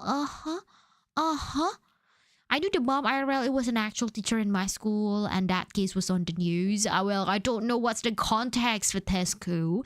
I can see your chat now, though. But yeah, the entire story before, I wouldn't know. Like, what was the story? Like, was the mom the victim? Was the mom this teacher? Are they the bad guy? Are they the good guy? Or like what happened? Nobody knows. I have no context of it. Through my mind. I tried to think of any reason this wasn't what it looked like. Like maybe he needed help, or was lost, or I don't know. Nothing seemed to explain this as being anything but bad. The man banged on the door several more times as my mom was on the phone with an operator. They never spoke though, stating any excuse for them being here. They just aggressively knocked on the door. In the heat of the moment, it was hard to tell how much time passed. It felt like forever though. But then he did what we were all terrified of. One loud crack slammed into the door, and the slightest bit of the metal axe pierced through the wood. At that point, we all ran into the farthest room and locked ourselves in. We heard more hits against the door, but only 4 or 5 before they stopped. We weren't sure if he'd busted the door down already, or if he had given up, but we just waited. It took just under 15 minutes for the first officer to arrive to the cabin, which was honestly quicker than expected, given how far out we were. The front door had several large gashes in it, but there were no signs of the man having gotten in. There were also no signs of where the man went. It's just assumed that he walked back out into the forest. The running theory is the guy was out in the forest when he saw my campfire from all the way out there, luring him to the cabin. It doesn't explain what he was doing out there at night with an axe, or why he came up to the cabin, but there's not really any way to know those things without him being caught and questioned. We obviously didn't stay there any longer. In case you were wondering, we didn't end up moving there either. That's okay. I mean, that's scary. That is scary. That is actually scarier than the other one. That makes more sense. Like, you would run to the furthest room. That makes more sense. That's logical, okay? There was like stabbed. Maybe that's why. I can see your comments about being like words stabbed just fine. I think there are other things that probably YouTube just hide it from me. That's okay. That's okay. Multimedia, welcome in, welcome in, welcome in. Oh my gosh. I mean, like, it's not all bad. The stories that we are reviewing here, they are not all bad, but it's not particularly scary either. Okay, I'm probably gonna go and change to a different YouTuber. Okay, maybe their stories are better in terms of the horror stories. We'll see how it goes. Okay, this one specifically is all about house sitting. We were house sitting for my girlfriend's dad. My girlfriend's dad lives in a rather large house in a suburban neighborhood, just outside one of the major cities in Denmark. What I'm trying to say here is that his neighborhood isn't exactly scary or dangerous by any means, which only meant that this gave us a bigger scare than it probably would have had it been in one of the more dangerous parts of town. After coming home from buying groceries and stocking up on necessity for our weekend stay at his house, we went to the living room to lie down and have some quality time for ourselves, which we hadn't had in a long time. Now before I go any further, just let me clarify the lay of the land here. This house had a rather large living room, and a floor-to-ceiling window at the end of the room. Outside this floor-to-ceiling window is a sensor-triggered light system. As we were lying there watching TV, I get this weird feeling that something is watching me. At first I try and shake it off, like it's no big deal, thinking to myself it's probably just because I'm in a new house, where I don't yet feel entirely at home. But as I look to my girlfriend, I see too that she is quite shaken up about something. After a few minutes of silence, she then asked me if I have the same feeling as her, like someone was watching us. I try to play it off as nothing, and I tell her that I'll just go grab a cigarette and check to see if anyone's out there, just to make her feel safer. As I turn my head towards the floor-to-ceiling window, I notice that the lights are on. Now this shakes me to my very core, and I quickly decide not to go out for that cigarette. By this time, I feel my girlfriend's hand squeezing my arm. As I turn around to her, I see her pointing at one of the windows, and outside is a silhouette of a person. My blood freezes. In that moment, I turn around and quickly grab my phone, and as I turned back, the person had disappeared. I call my parents, as I know they were out at a friend's house not too far from where we were. My dad tells me to lock all of the doors and windows, and just sit tight and wait for them to arrive. A couple of minutes go by, and nothing happens. To be honest, that's a good advice. Just lock all the doors, lock all the windows, stay alive. Okay? Like if you can hide yourself in for example, wardrobe or anything. In fact, there was one time around my city. Okay, this is scary. This is scarier than this, to be honest, because the affected character, there were 3 children. Okay, the first girl, she was I think 17 years old. The second girl, okay, the middle child, I think she was like 15, 14 years old, and there's a smaller kid, okay, about 12 or 11. I can't remember, but around that mark. Okay, they're not particularly tiny like toddler, but they are not that adult yet. So the story goes like, okay, these girls, okay, they were home by themselves because the parents were out. The dad went out for work and the mom was doing something else, groceries or something like that. But basically, none of the parents are home. And in Australia, if you have a kids at least 13 years old, they can stay at home by themselves. Okay? So technically, it's not illegal to leave your kids at home. In Australia, at least. But these 3 girls, suddenly they've heard a knock. Okay, they've heard a knock on the front door and they thought, oh, maybe dad just went back home or maybe mom just came back home. But no, they heard the person was kind of struggling to open the door. But eventually they heard the glass noise, the glass breaking noise. And they realized that, of course, mom and dad wouldn't break the glass. Okay, wouldn't. So who the fuck are they? Mind you, the 3 girls are situated up at the second floor. The entrance is down at the first floor. Okay, so they realized immediately after the glass breaking noises that something was wrong. So they grouped up, the 3 of the girls grouped up and they hide themselves inside of the wardrobe. Okay, and the oldest girl, she called the dad. Like, Dad, we heard this. We are hiding here. Are you close? Are you coming home? Is mom coming home? Are you coming home? What do we need to do? So yeah, like the oldest girl are trying to be very calm for the other 2 siblings of hers. But then the dad was like, oh shit, I'm coming back right now. So he sped up. So he drove home immediately. At the time, the police wrote it off as, oh, it was just a homeless guy trying to rob your house. Okay, it's okay. What are you missing from the house? Like in terms of the assets, like your TV are still here, your cash is still here. Everything's fine. Okay, everything's fine. That's what the police wrote it off. Then about a week later, same situation happens. Okay, the dad went out to work, but he forgot his laptop. So he was trying to go back. He made a U-turn. He was about to go back home and pick up his stuff. And the 3 girls were in the home by themselves again. Okay. This time, the dad saw the guy. Okay. He got a key. So I think the theory is that this guy, he broke the glass. He went in. He somehow rescued a spare key to the front door of the house. And so this second time, he plugged in the key and then he just went into the front door. He was walking upstairs when the dad are yelling at the guy.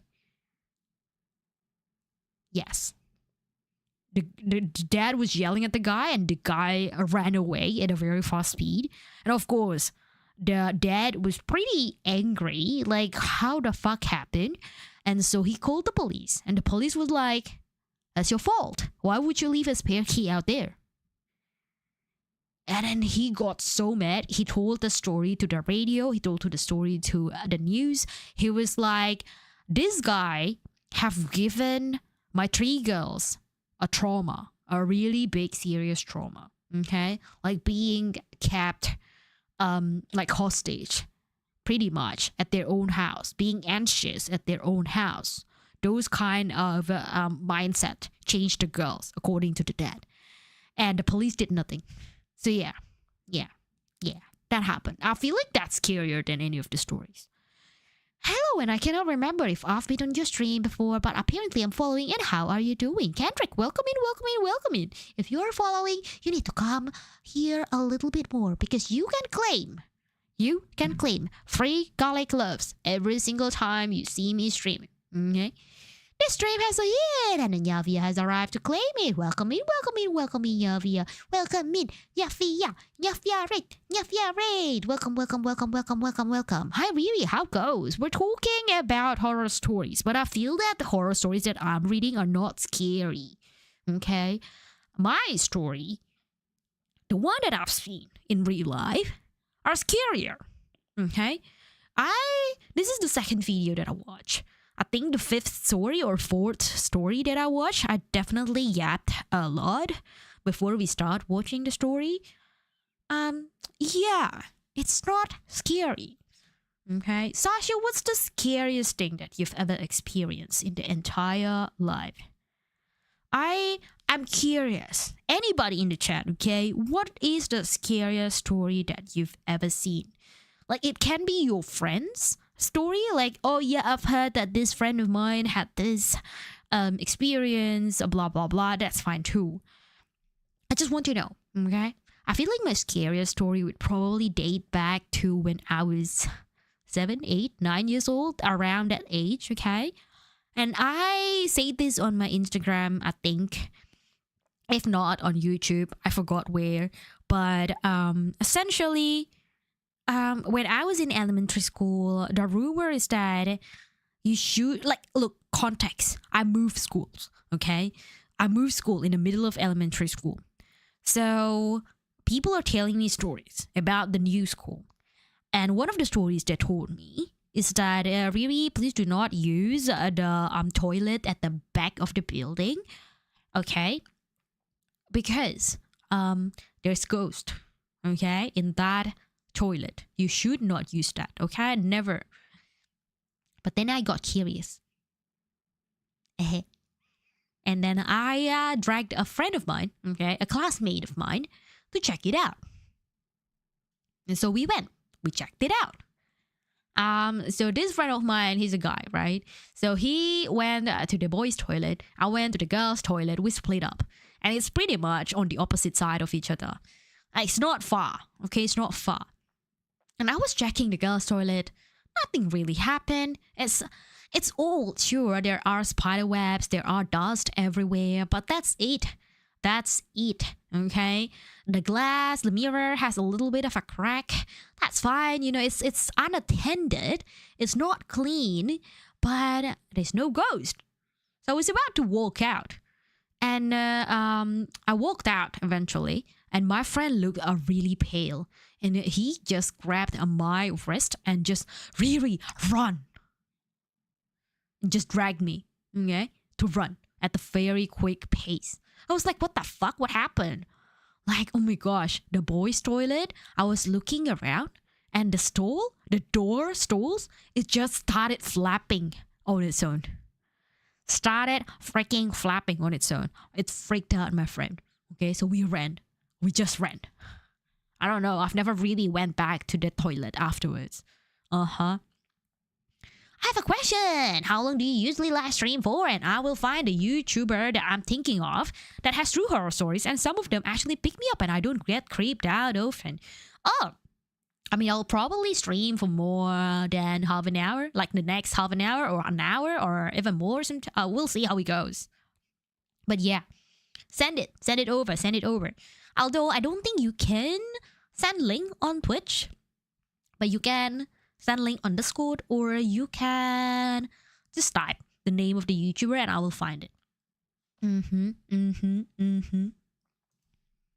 Other than me trying to get my girlfriend to calm down, as I know how this affects her blood sugar levels, and I would rather not have her have a seizure while a creeper, or burglar, or even a murderer is walking around outside the house. The silence is then broken by the sound of windows being tampered with. At this point, I'm trying really hard not to freak out and cause any further panic. But luckily, seconds later, I hear my dad pull up outside the house. My girlfriend and I have since discussed who it might have been, and we've come up with a few possible suspects, one of them being my girlfriend's crazy mother, who has a severe mental illness. The other more possible suspect would be just a simple burglar. I don't really care who it might have been. I'm just glad whoever it was didn't manage to break in. This past August, I picked up a lot of side jobs house sitting, while working at a ranch that That's gave it. horseback That's riding the story. That's different story. Just like, oh, we're glad that whoever was watching couldn't break in. That's it. Okay. I'm finally out of the horror house called an office. Oh my gosh. Oh my gosh. Don't get burned out, guys. Not by your work. Spoken by a true vampy. True burnt out vampy. Garlic Satanas, Joyce, and True Time Tells. Welcome in, welcome in, welcome in. Welcome to the Garlic's Mansion. If there's a mistake in my message, I'm using text-to-speech because I can't spell well and I have dyslexia. That's okay. I think it's all good, Kendrick. Not sure like scary spooky, but seeing a small plane crash at the show was kinda scary. Oh no, yeah, that is scary. That is scary. Sasha, you weren't here last time, but we were talking about plane crash. Or well, motorcycle crash, then car crash, then plane crash. But I used to be very disturbed with plane crash. Malaysia airliner plane going missing specifically. It doesn't really mention that their plane crashed somewhere. They found a few debris here and there in the ocean, but that's it. Okay. It's still a mystery, and I don't have anybody, okay, in terms of they're taking, like, nobody that I know of are taking that flight that gone missing. So I don't really have a personal attachment to them, or I should have not a personal attachment to them, but I do. Okay, it's weird. It's a weird vibe. It's just that I'm hyper focused to that case at the time, and because I used to live near the airport, I have like serious anxiety, thinking that, oh fuck, what if the next plane crashes into my house and I was doing nothing? I was just chilling in my bedroom and I suddenly died. Okay, that's scary. That scares me a lot. Even until today, thinking about it again and trying to imagine my bedroom, my childhood bedroom back in Indonesia, it still scares me. Okay. YouTube channel that I was thinking of is Mr. Ballin. I'll check it out after this video. Okay. I'm gonna change another video. It's called Don't Listen Alone. It's a small YouTube video. I don't know if this is an AI. If this is an AI, I'm gonna change it, but we'll see. Okay. I'm gonna be lurking while I go get a snack. Go grab your snack. That's okay, Sasha. Have a good night. Have a good sleep. Have a good snacking time. And if you are new here, welcome in, welcome in, welcome in, Raiders. Welcome to the Garlic's Mansion. Vampy is here. Vampy Riera have a little bit of a grape juice on her cheeks, but don't let that scare you, okay? I'm typically a scaredy cat, but apparently all of this YouTube scary YouTube true horror stories, whatever title that they throw at me, it wasn't really scary. Okay, like my real life situation is scary, and so if you do have a scary story, put it in the chat.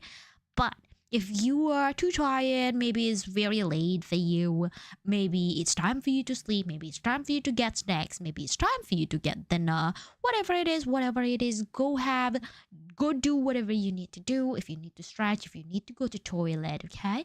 But if you want to be here chilling with me, have fun, enjoy the scary story, mock all of these YouTubes, okay? That's on me. I mean, that's with me. You come with me. Do it with me.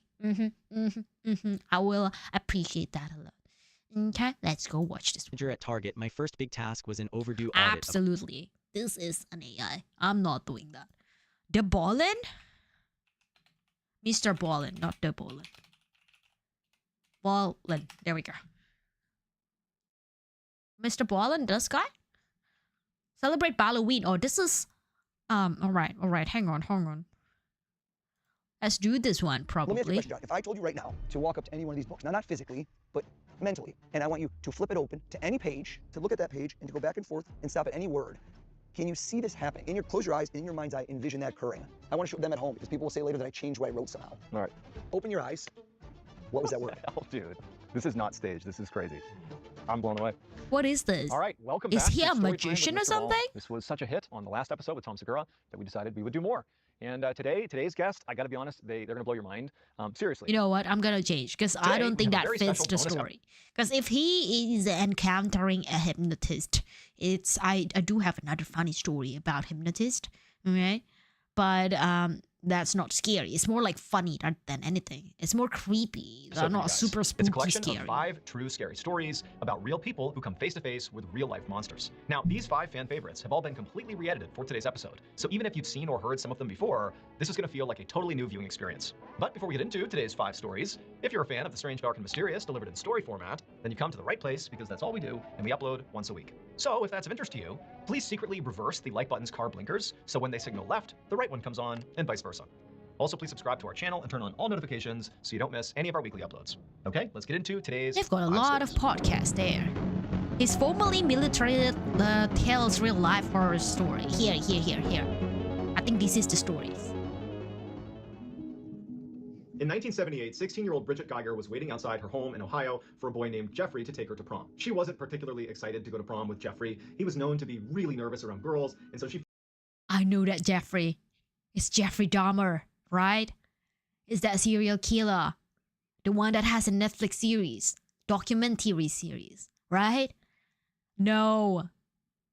figured it was going to be a pretty awkward date, but nobody else had asked her to go, and she really wanted to go to prom, so she said yes. When Jeffrey showed up, she was immediately disappointed. He was wearing this odd ensemble of vest and bow tie, as opposed to the standard tuxedo that she was anticipating him wearing, and so now they weren't going to match. He was also so nervous that he was visibly shaking and couldn't pin her corsage to her dress, and so Bridget's mom had to come out and put the corsage on. After the corsage was on, Bridget's mom would take a couple of very awkward photos of them kind of stiffly standing in front of her house before they ultimately got in Jeff's car and headed for the prom. When they arrived, Bridget wanted to go on the dance floor to see her other friends to kind of lighten the mood because she was not having a good time with Jeffrey so far, but she did stay with him, and it was clear that Jeffrey hated being at the prom. He hated being around this swarming group of teenagers. Bridget felt kind of bad and said, "Hey Jeffrey, do you want to go sit down and just grab a bite to eat over at the little food cart they have here?" Jeffrey's very relieved and says, "Yes, I'd love to do that," and the pair leave the dance floor and walk over to the little food court area. As they're about to sit down, Jeffrey pulls the chair out for Bridget. She sits down, he kind of pushes her in like a gentleman, but then instead of sitting down with her, he just walks away without telling her where he's going. Bridget assumed he was just going to the bathroom, but after a really long amount of time had passed, and it was clear he had not just gone to the bathroom, she got up to go look for him. And so she went on the dance floor, she can't find him in the building, and so she goes outside to see if maybe his car's not there anymore. Maybe he just left.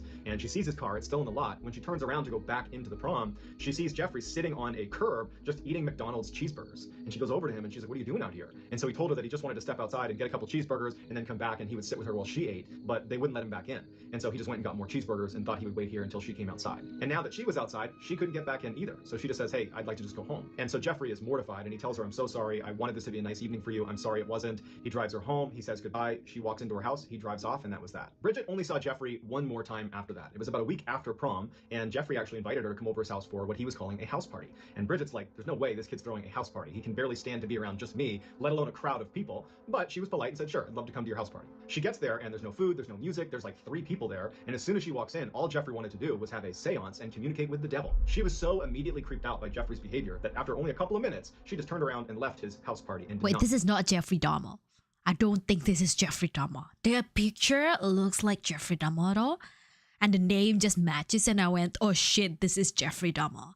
Like, oh shit, there was a story of a girl that went to the prom and gets a scary experience, a near-death, a near-miss experience with Jeffrey Dahmer. But no, apparently not.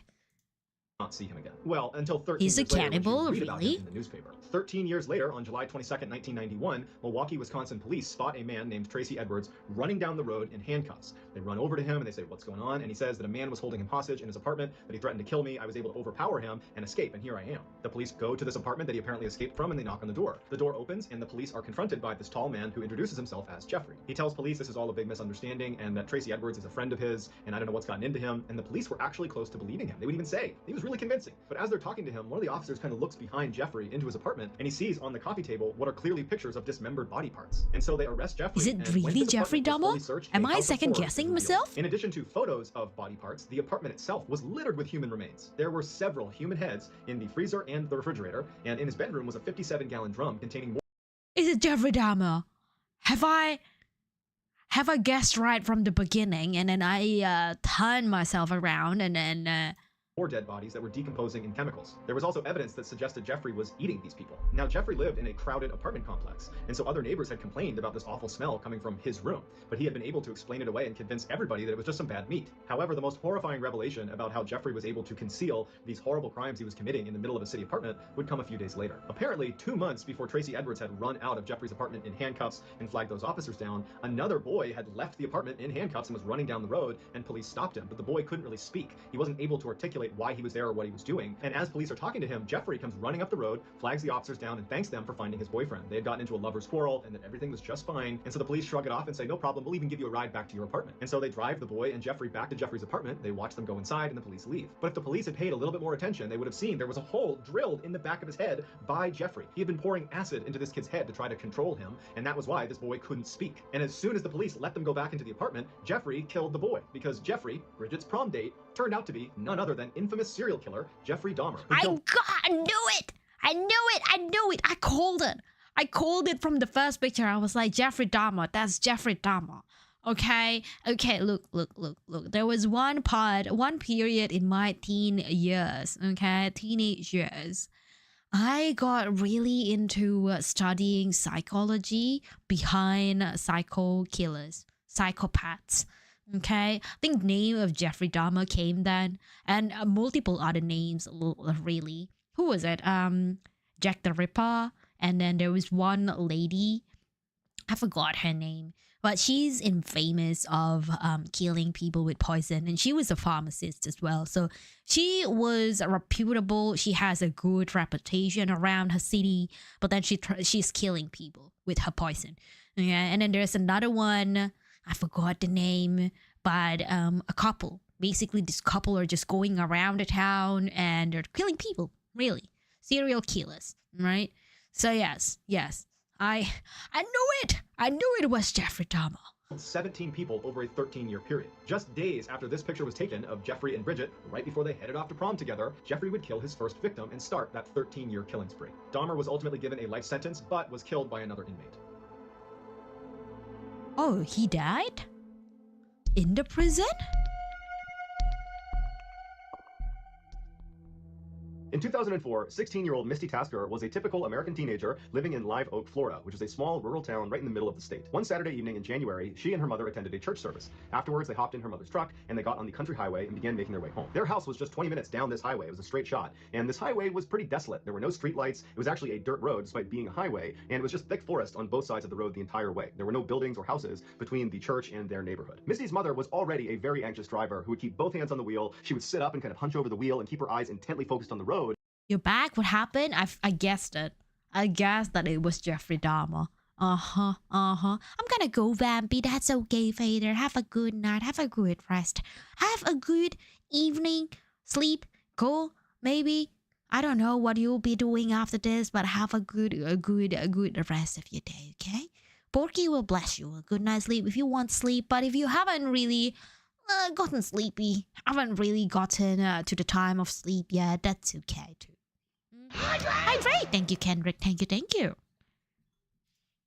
but at night, her driving anxiety would shoot through the roof because she had really bad eyesight. And so she would go to great lengths to not drive at night to avoid that high level of anxiety. But the church service they had just come from had run a little bit long, and so now Misty's mother is driving with the sun starting to set, and she's going as fast as she can to try to get home before it gets too dark. And so as they're bombing down this road at about 55 miles an hour, despite it being about a 40-mile-per-hour zone, Misty, who's in the passenger seat, just happens to look over at her mother for no particular reason. And as she's looking at her, she notices out her mother's window, it looks like there's a little girl sitting on the side of the road. What's a child doing out here in the middle of nowhere? She says to her mom, I think I just saw a little girl. And Misty's mother, who's high up on the wheel, she did not hear Misty the first time. She's just focused on driving and trying to get home. And so Misty says again, I think I just saw a little girl. We need to go back. I don't know what she's doing, but I feel like we need to go back and make sure she's okay. And so Misty's mom looks over at her, and she's not prepared to turn the car around. That means staying out later, and it means she's gonna be driving in even darker conditions. And so she's like, did you really see someone? Because we gotta get home. And Misty's like, Mom, I'm pretty sure I saw a little girl. We have to go back. And so finally, Misty's mother, she's very annoyed, but she stops the car, she does a 3-point turn, and she begins driving back up the road where they came from towards this girl. Now, they'd only made it about a half mile from where Misty believed she had seen this girl. And so pretty quickly, they slowed down because Misty said, I think she's in this area, and they both began scanning the right side of the road because that's where she's gonna be now that they've turned around. Now, it was starting to get very dark outside, but there was enough light, and they had headlights. They were pretty confident they'd be able to spot this girl. And so as they're slow rolling down the road, they both see this girl a little ways up on the right-hand side. Her back was to the road. She had her knees tucked up to her chest, and she was rocking back and forth. Misty's mother made a comment that it was a little bit surprising that this girl was out here. I mean, there's really nothing around here. There's no houses, there's no buildings, there's no trails to be walking in this forest on either side. It was just kind of thick forest.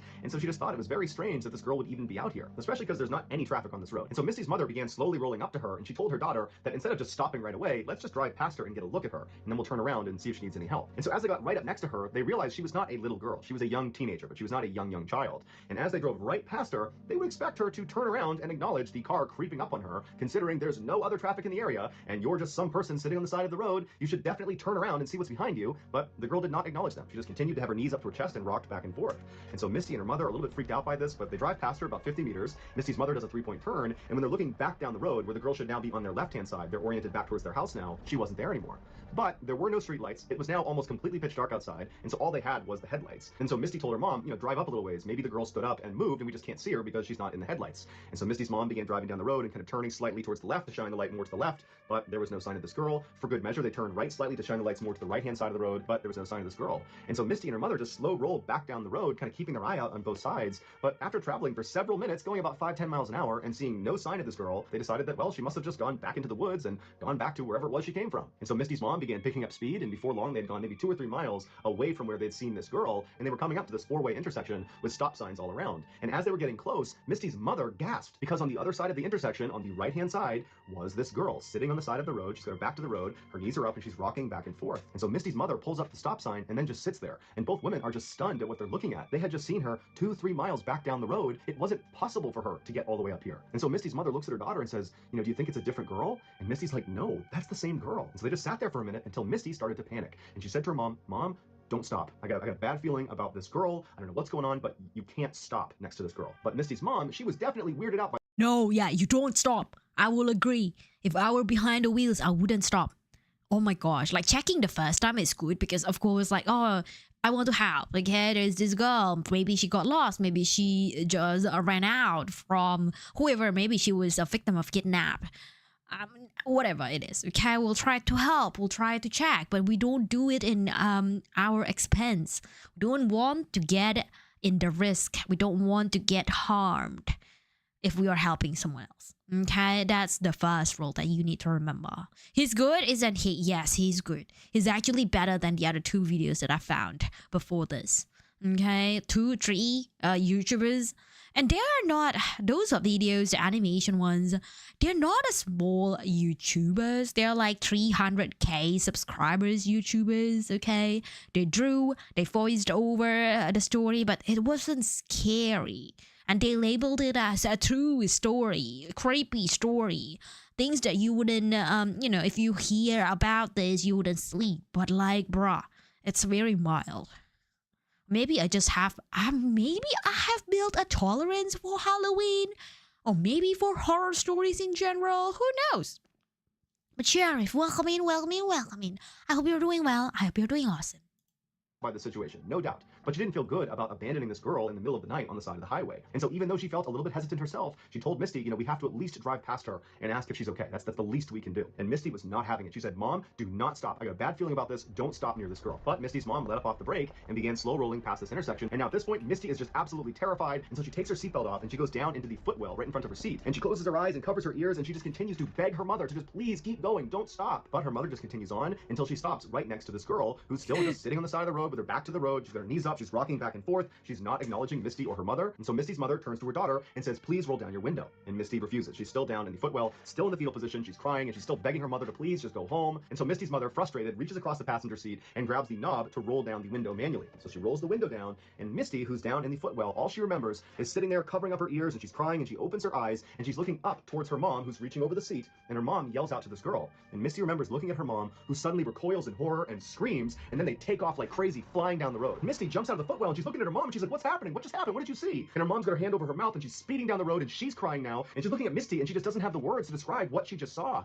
And so Misty's asking her mom, what did you see? What happened? And finally, her mother just said, she didn't have a face. She didn't have a face. It was hollow. There was nothing on her face when she looked at me. And so Misty screams and she's crying and her mom is crying and they speed home. They're home just a couple of minutes later and they run inside, practically falling over each other to get in the house. And as soon as they get inside, Misty's mom calls 911 and she didn't even know how to describe what she just saw. But she knew it was too embarrassing to try to describe it as some girl without a face sitting by the highway. And so she just told the police that they had seen a girl they think needs help. And so the police, they went out and they searched that entire stretch of highway. They looked for any sign of anybody out there, but there wasn't. There was never any trace of that girl. That is actually really scary. Hello, Parker. Hi, Vampy. It's been a while. I hope you're well. I am okay. I am doing alright. I finished my wine though, so here I am with water. But welcome in, Parker. We're watching Bingeable Scary Story, apparently, by Mr. Ballin. It's a YouTuber called Mr. Ballin. We were trying the animation version instead of instead of a YouTuber like Flash YouTuber. I don't hate Flash YouTuber, okay? It's just that I feel that okay, maybe animation would make it a little bit more engaging, but the story are crap. This one is actually good. Okay, this one would actually gives me goosebumps just now. So yes, I have built a huge tolerance of shit. I have not at all. What do you mean? It's hard to build one. It's hard to build a tolerance for horror stuff. I mean, it's hard. It's not like, oh yeah, I'm saying like creepy horror stories in animated formats is crap and be fine tomorrow when I play the RE7. But at least it would help me mentally prepare myself, I suppose.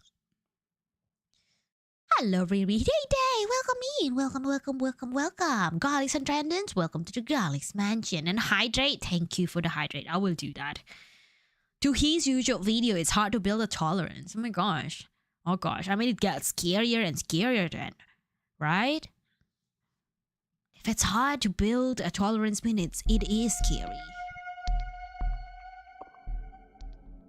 In 2018, a 21-year-old brand new police officer named Derek was dumped by his longtime girlfriend. This breakup caught him by surprise because he'd actually just recently moved to Colorado in order to be closer to his girlfriend. So naturally, he was devastated. After a few weeks of being so depressed and kind of just moping around and going through the motions in his life at this point, one of his very close friends suggested to him, like, hey man, look, why don't you just make a profile on Tinder, the online dating service, and just put yourself out there again? You have no idea who's out there. Clearly, your ex-girlfriend was not the one. Derek had met his ex-girlfriend in a bar, and every other girlfriend he had ever had, he had met in person. So online dating was definitely not on his radar. But he was so lonely and sad, he figured, you know what? I got nothing to lose. And so he made himself a Tinder profile. Derek quickly matched with a woman on Tinder named Leah that he said was way out of his league, but he wasn't complaining. They chatted for a couple of weeks and they got on great, and so they wanted to get together and actually meet each other in person. But Leah lived well over an hour away from Derek, so there wasn't a natural meeting place, and they're going back and forth about where they want to go. And finally, Leah just says, hey, why don't you just come to my town? There's this great park that I go running in all the time, and they have this awesome field that's on a slope, and you can lay on it and look up through the trees and you can see the stars. And so that would be a cool thing to do on our first date, go stargazing together. So the date night finally came, and Derek was really excited. He was nervous too, because even though they talked on the phone, this is the first time they're they're going to see each other.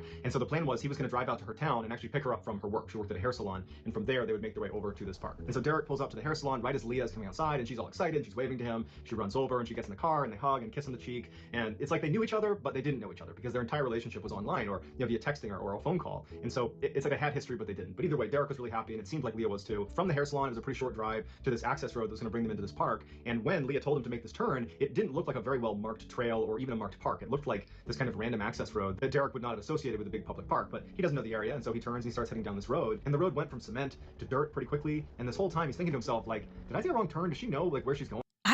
I'm scared. I'm scared for this guy, man. Meeting people online and then driving them, like that's already big steps. And then now you're being guided by this person to go into a very secluded place. That's another scary thing. Like, what if she ambush you? Like, maybe she's part of the mafia, maybe she's part of the yakuza, maybe she's part of some cult or whatever that you never know. And then she had a group of friends or something just waiting in that secluded area part of the park. And you're like one of the victims. Scary, isn't it? Some murder stuff, I know. It's scary. It's like red flag immediately. Like, I would ask, okay, like for the sake of me and for the sake of the other people, if I ever go to a first date and this person that I knew of is from online, I would ask them to meet me in person in a very public place, okay? Like train station, for example. Like, oh yeah, we'll figure out where to go, okay? We'll go to train station and then we'll discuss where to go and how to go there. Or if not, we're gonna go to a shopping center where there are a lot of people. Like, I wouldn't ask someone to go into a very secluded place in the first place. That's just rude and that's just uncomfortable, okay? I don't remember the name of the video, but the main area that I was at, it was in a wood and multiple people were keep on dying and they went in and that started creeping me out very badly. Nightmares for maybe a couple of days. Oh my gosh, that's scary, Kendrick. This does not feel like the way you drive into a big park, the way she was describing. Finally, they land back on cement, and they're actually on this road that's right up against this huge field. And so right away, Derek's stress is gone because now it's confirmed in his mind that, okay, that's a weird way to get into this park, but here's this huge, amazing field, and we're back on a real road, and everything's good again. Derek asked Leia, where should I park? Because they're on this really narrow road, and there didn't appear to be a parking lot. There also didn't appear to be anybody else on this field or on this road. It's this huge, open, beautiful space, but it did not look well populated or like it was well traveled. But she said, just go right up there. There's a small lot you can pull into. And so Derek starts going up this road, and he sees maybe 300 feet ahead of him are dim headlights of another car making their way down the road towards him. And now it was dark enough that he couldn't really make out what kind of vehicle it was. And so he didn't know if it was going to be some big truck or something like that. And so what he did is he just pulled over as far to the side of the road as he could to allow this vehicle to pass, even though there was a fair amount of distance they would need to cover before they were passing him. He figured just give them the right of the road.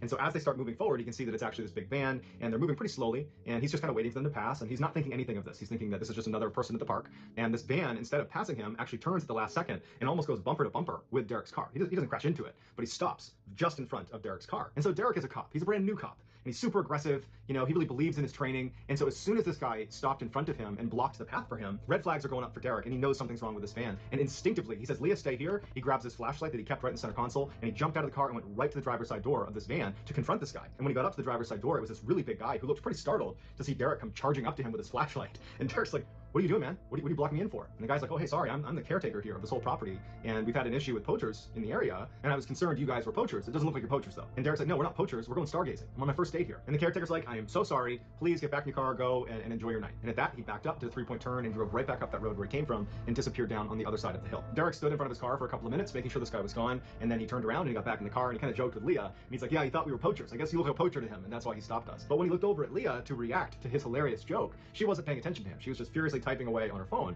which Derek did think was a little bit odd. You'd think that she'd be more interested in this strange thing that just happened. Some weird guy just blocked us in, and I'm confronting him. You'd think she'd be interested in that on some level. She might want to know what I said to the guy and what he said to me, but she didn't seem to care. She was just really invested in whoever she was typing on her phone. And so Derek thinks, whatever, and just throws the car back in drive and continues up the trail the way they were going before they were stopped. So Derek continues down the road just a little ways until he sees a little dirt lot that's butted up against this huge field they're going to be hanging out on for the night. And so he pulls into the lot, backs into a space, and he and Leah get out, and they put a blanket out right next to the car, but on the grass on the hill. And they get their food out and their wine out, and they sit down, and very quickly they start swapping stories, and they're laughing, and they're stargazing, and they're having some wine, and everything's really great. After about an hour, it's totally dark outside. Is this the Tinder date one? It is the Tinder date one. It is. side, and Derek is laying on the hill facing back towards his car and towards the road they were on, and he notices to his left, up at the top of the hill, so the same area where the van had come from originally and where it went back to after they spoke that one time. Derek is looking out there and he sees headlights, and it's the van. And now the van is driving down the road, not leisurely like it was before, but they're flying down the hill. And before Derek or Leah have a chance to react to this van barreling down on them, it comes flying into the parking lot and practically hits his car and comes to a stop where it's boxed his car in. So even if he got in his car, he couldn't. That guy's scary. The one with the fan, they're definitely not the security. They're just like, okay, we're gonna target you. Like, we're gonna check the target first or something like that. Drive away. And so Derek jumps up, Leah jumps up, and the guy, the caretaker, the nice caretaker he talked to before, he hops out of the driver's seat and he walks around the front of the van. He's got this pipe in his hand and he looks at Derek and he's like, give me your keys and your wallet. And again, Derek is this brand new cop. You know, he's 21 years old. He's not about to let this guy push him around. And so he doesn't do anything at first. He doesn't know what he's going to do, but he doesn't do anything at first. He just looks at this guy and he shows him that I'm not just going to fall over because he told me to. But then Derek is given a huge curveball when Leah, his date, stands up and runs over to this guy and stands next to him and turns around and looks at Derek and goes, come on, give us your keys and wallet. And Derek's like, great, I'm getting set up by my date who I spent the past 2 hours with. I had a connection with this girl. And so now Derek is just standing there doing nothing, not to be tough, but because he's in shock. He feels so betrayed by Leah, and he just feels like, how could this have happened? And in that moment, Leah walks to the back of the van, and she gets a metal pipe. She comes back around, and she goes, Derek, give us your keys and your wallet. We don't want to have to hurt you. And this is when Derek looks at them both, and he goes, no. And as soon as he said that, the big guy tackles him. He gets thrown to the ground, but Derek could handle himself, and very quickly he was able to get up, and he drew his concealed carry pistol, and he's aiming it at the big guy and then back at Leah, and he's like, yeah, I'm a cop. Go ahead and put your hands up now. As soon as they saw the gun, they both dropped their pipes and put their hands up. And so as he's holding them both at gunpoint, he's looking over at Leah like, really? You did this to me? Are you kidding me right now? As he's doing that, he has to get his cell phone out of his pocket, type in 911, and then call dispatch and have to say who he was, what his badge number was, what happened, and where he is. And where he is was difficult to describe. And so as he's trying to explain these directions, and he's saying, oh, yep, go left at the light, and then there's a gas station there, you're gonna go up this field, you're gonna see me, I got these two people at gunpoint. As he's doing that, Leah and the caretaker look at each other, and they just turn around and bolt. They figure, he's distracted, we can at least get behind the van and run into the forest before he's gonna catch us. And so instinctively, he takes off running after them, and he chases them for about 30 seconds into the tree line before he starts hearing gunshots. And they weren't his, someone's shooting at him. He sees the muzzle flash out in the middle of the forest, and he's like, yeah, I'm not doing this. He turns around, runs back to his vehicle, he starts it up, and he has to basically smash into the van, back into the fence over and over again, like Austin Powers, like a 25-point turn, before he was barely able to grind his way out and peel out of this park. And so Derek pulls into the nearest gas station, he calls up dispatch, and he says, hey, I just called 911 like 5-10 minutes ago, and I dropped the call because I was chasing somebody. Here's my name, here's my badge number, I'm now at this gas station, can you send a couple of police officers over to my location now? And they said, yep, we'll send some to you. And so a police cruiser shows up with 2 officers inside that Derek recognized. They were senior to him, and they got out, and he explained again what happened, and they kind of gave him a hard time for getting catfished on his very first date, but at the same time they knew catfish, that's the word, that's the word, that's the key word, getting catfished. Oh my gosh. That's why online is scary, guys, especially for dating. And I've seen a lot of dramas of VTuber, like a really big VTubers just flying, okay, off their careers simply because they are shrouded with dramas, okay?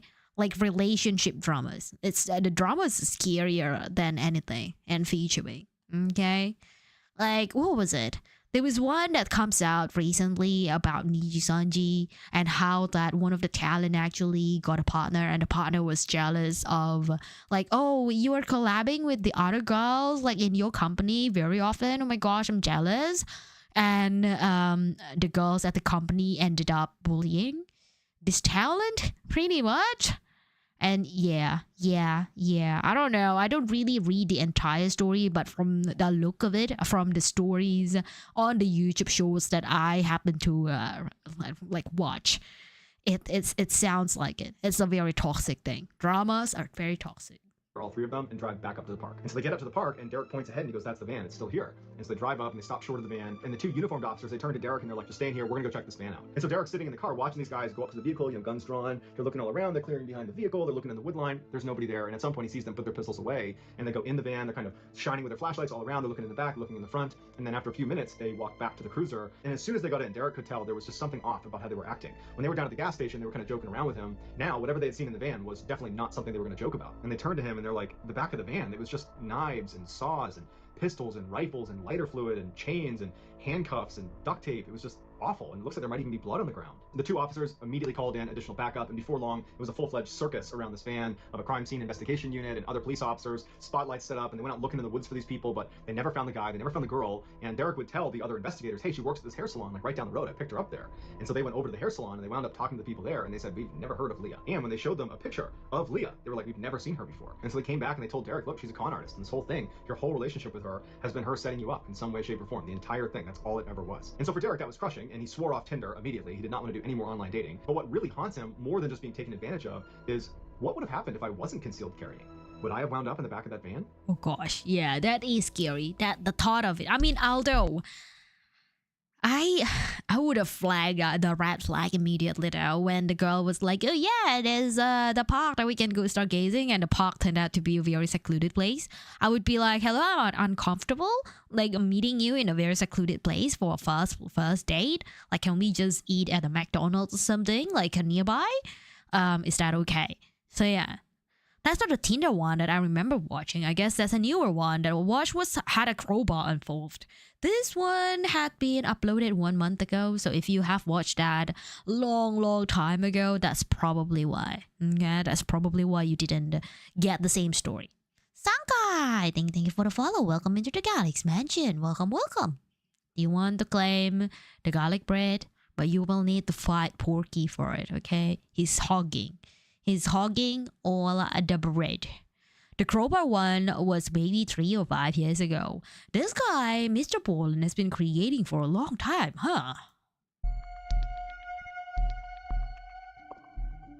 Simply put, a goth is someone who finds beauty in things that most other people consider to be Thank pretty you. dark. But most Americans tend to associate the term goth with the teenagers of the late 90s and early 2000s that wore all black and wore heavy black boots and would hang out in cemeteries. And while that representation of goth culture is, of course, limited, it is a good representation of the two protagonists in today's story, best friends Rachel and Molly. In the 1990s, Rachel and Molly were full-blown goths. They had black hair, black makeup, black clothes, they had the black heavy combat boots, and at one point they and their other goth friends started hanging out in a cemetery to be kind of ironic and funny, like, look at us, we're goth, we hang out in cemeteries. And then they actually enjoyed it and began hanging out in a cemetery like every weekend. One Friday night, Molly calls Rachel to go hang out in the cemetery. And as it happened, Rachel was hanging out in cemetery. Oh my gosh, that's a very odd hobby. I feel like that's a very, very odd hobby. sitting at home and she was bored out of her mind, and so the call came at a perfect time. And so Rachel's like, yeah, I'd love to go. So she flies downstairs and she sits on her front step and she's waiting for Molly to show up. And eventually Molly's car rolls down the street and Rachel immediately recognizes that Molly is the only one in the car.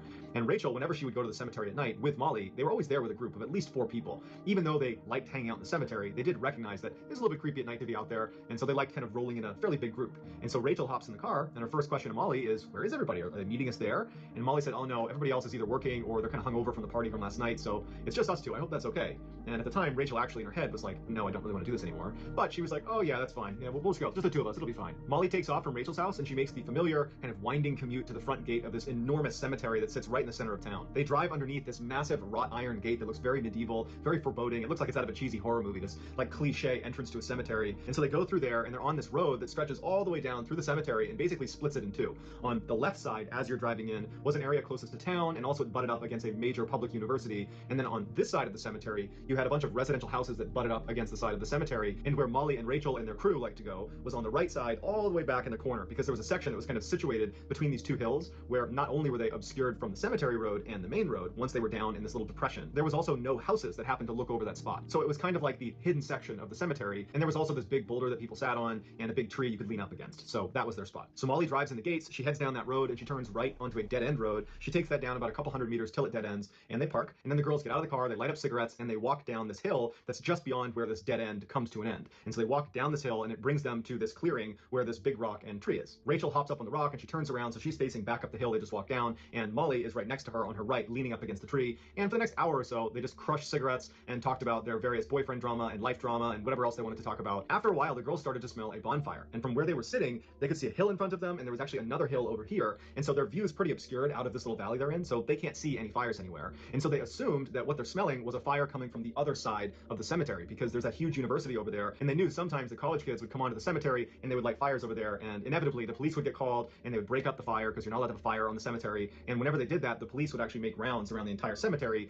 and historically, basically, if you were there hanging out, they would tell you to leave. And so they think, okay, this is probably a good time to leave, because probably in the next 30 minutes to an hour, the police are going to be here, they're going to come over here, see our car, and they're going to ask us what we're doing, and we're going to have to leave. So let's just leave now. So Rachel hops off the rock, and the 2 of them begin meandering their way back up the hill towards the car. When they get about halfway up the hill, they notice to the right something bright. Now, because they were higher up, they could actually see over the hill to their right, and what they were seeing was the top of a bonfire. Riera, what happened? I went to the toilet. T-post Riera? What, did I T-post? I'm like probably just here, like my model would just stare at the screen, right? You got scared, Ghost? It's okay, it's just me going to the toilet. I swear to God, I'm still listening, okay? Because I have got the Bluetooth, the wireless headphones. So I just brought it with me all the way to the toilet, listened to it, and then just come back. Stared into the soul. I am staring So the into girls your take a couple more soul. steps up the hill to gain some elevation to hopefully be able to see better down into where this fire is. But even when they're up almost at the top of the hill, that fire is too far down on the other side of that hill that they can't see any people and they can't really tell how big the fire is. They're just basically This seeing the one's a top little flickers bit of it. Even boring, though they don't know though, anything I about the feel. people over there at this fire, what they do know is when they showed up, The there was no first fire date over there. was They would have good. recognized it. So The Tinder one was good, and the mother and daughter was good. The prom date was kind of like, yeah, I kind of knew it was Jeffrey Dahmer just based on the picture. This one is a little bit boring, I feel. Okay, I might just skip over to the first story, the different story, okay? Long time no see. Wanted to drop in after a long while. I know, right? It's been a while, ghost. I hope you are good. I hope you're amazing. And interestingly, a ghost shows up before the Halloween. How a good timing is it, isn't it? Welcome in, okay? Snowy, welcome as well. What is that? Patrick? Is that a Patrick from SpongeBob? Do you wanna build a snowman? Wrong game. I mean, wrong story. Wrong animation, wrong opening, guys.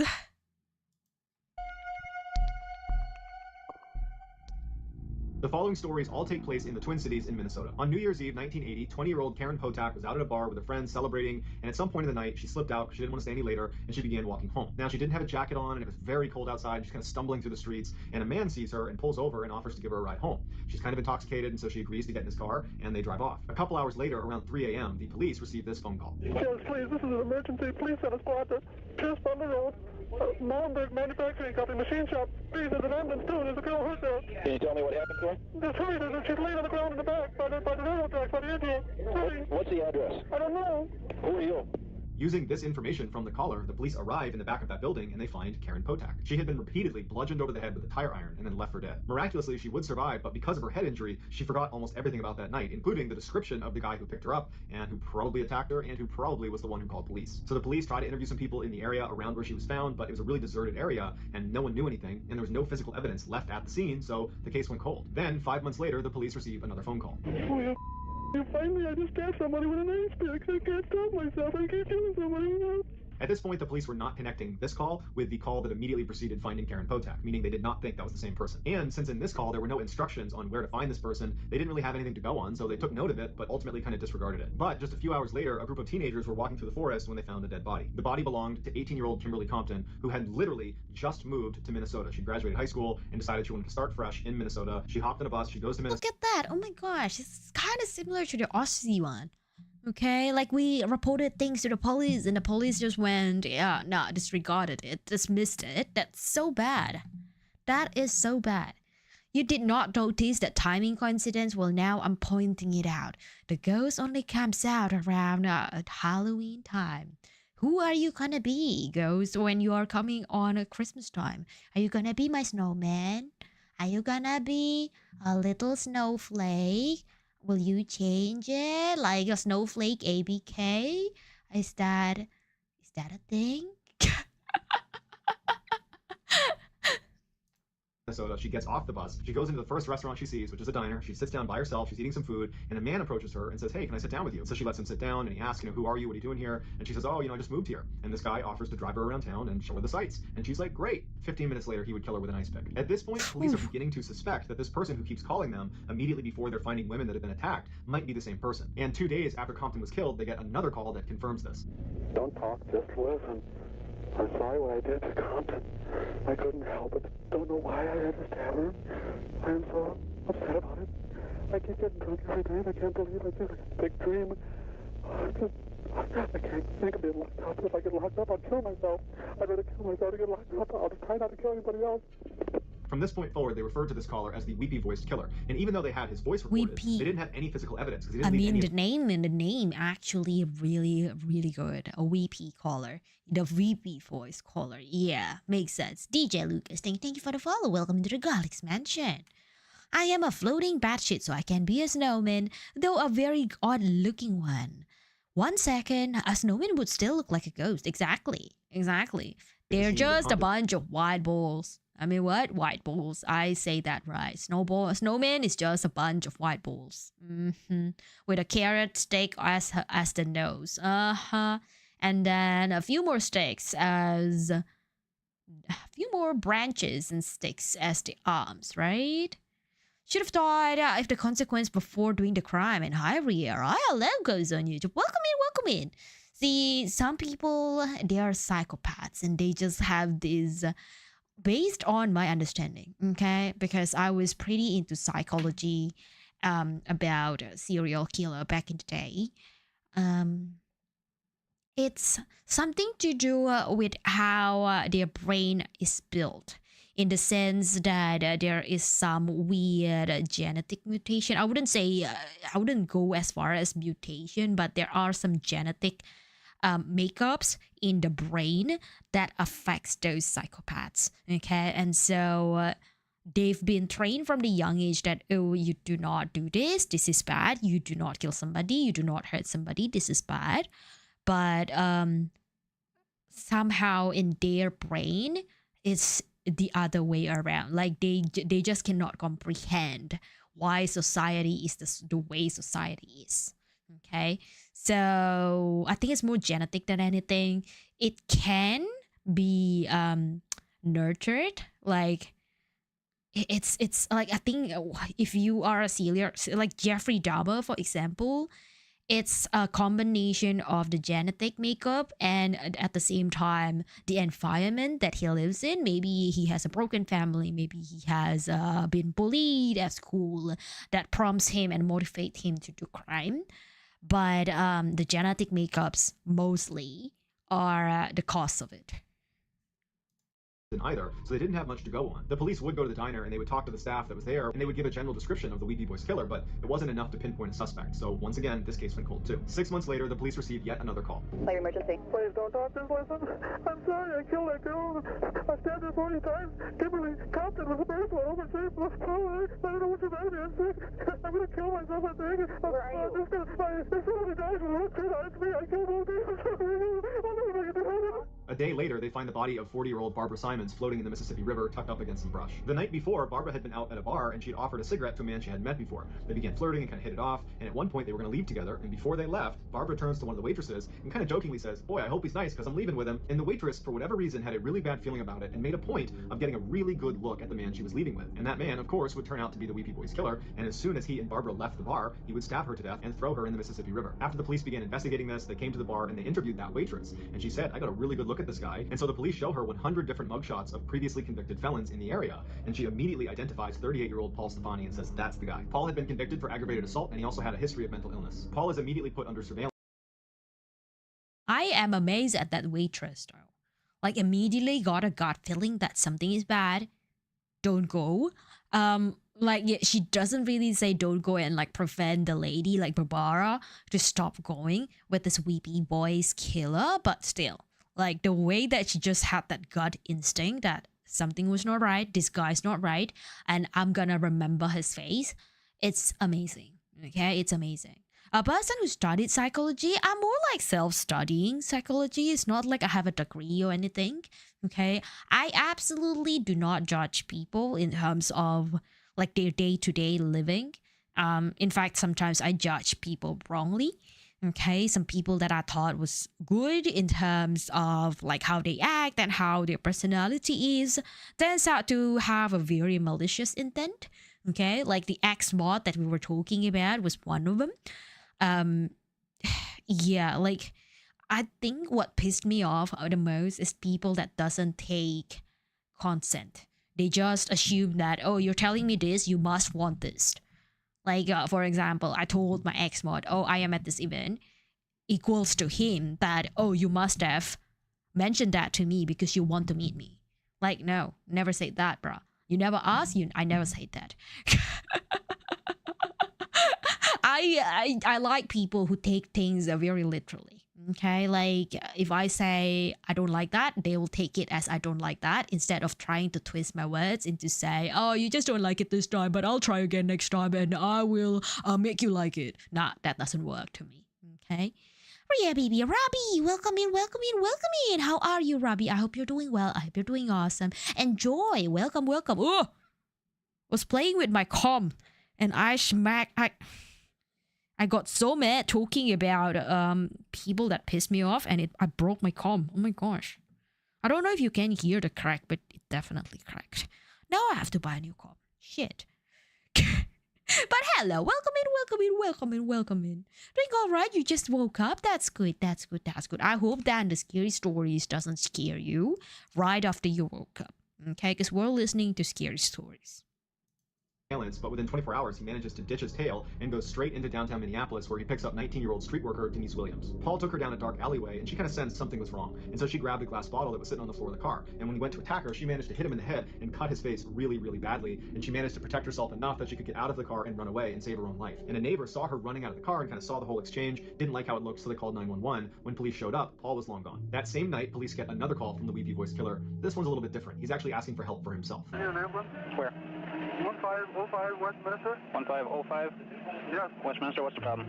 I'm all cut up. I got beat up. What's your apartment number? 208, I'm bleeding. 208, where are you bleeding from?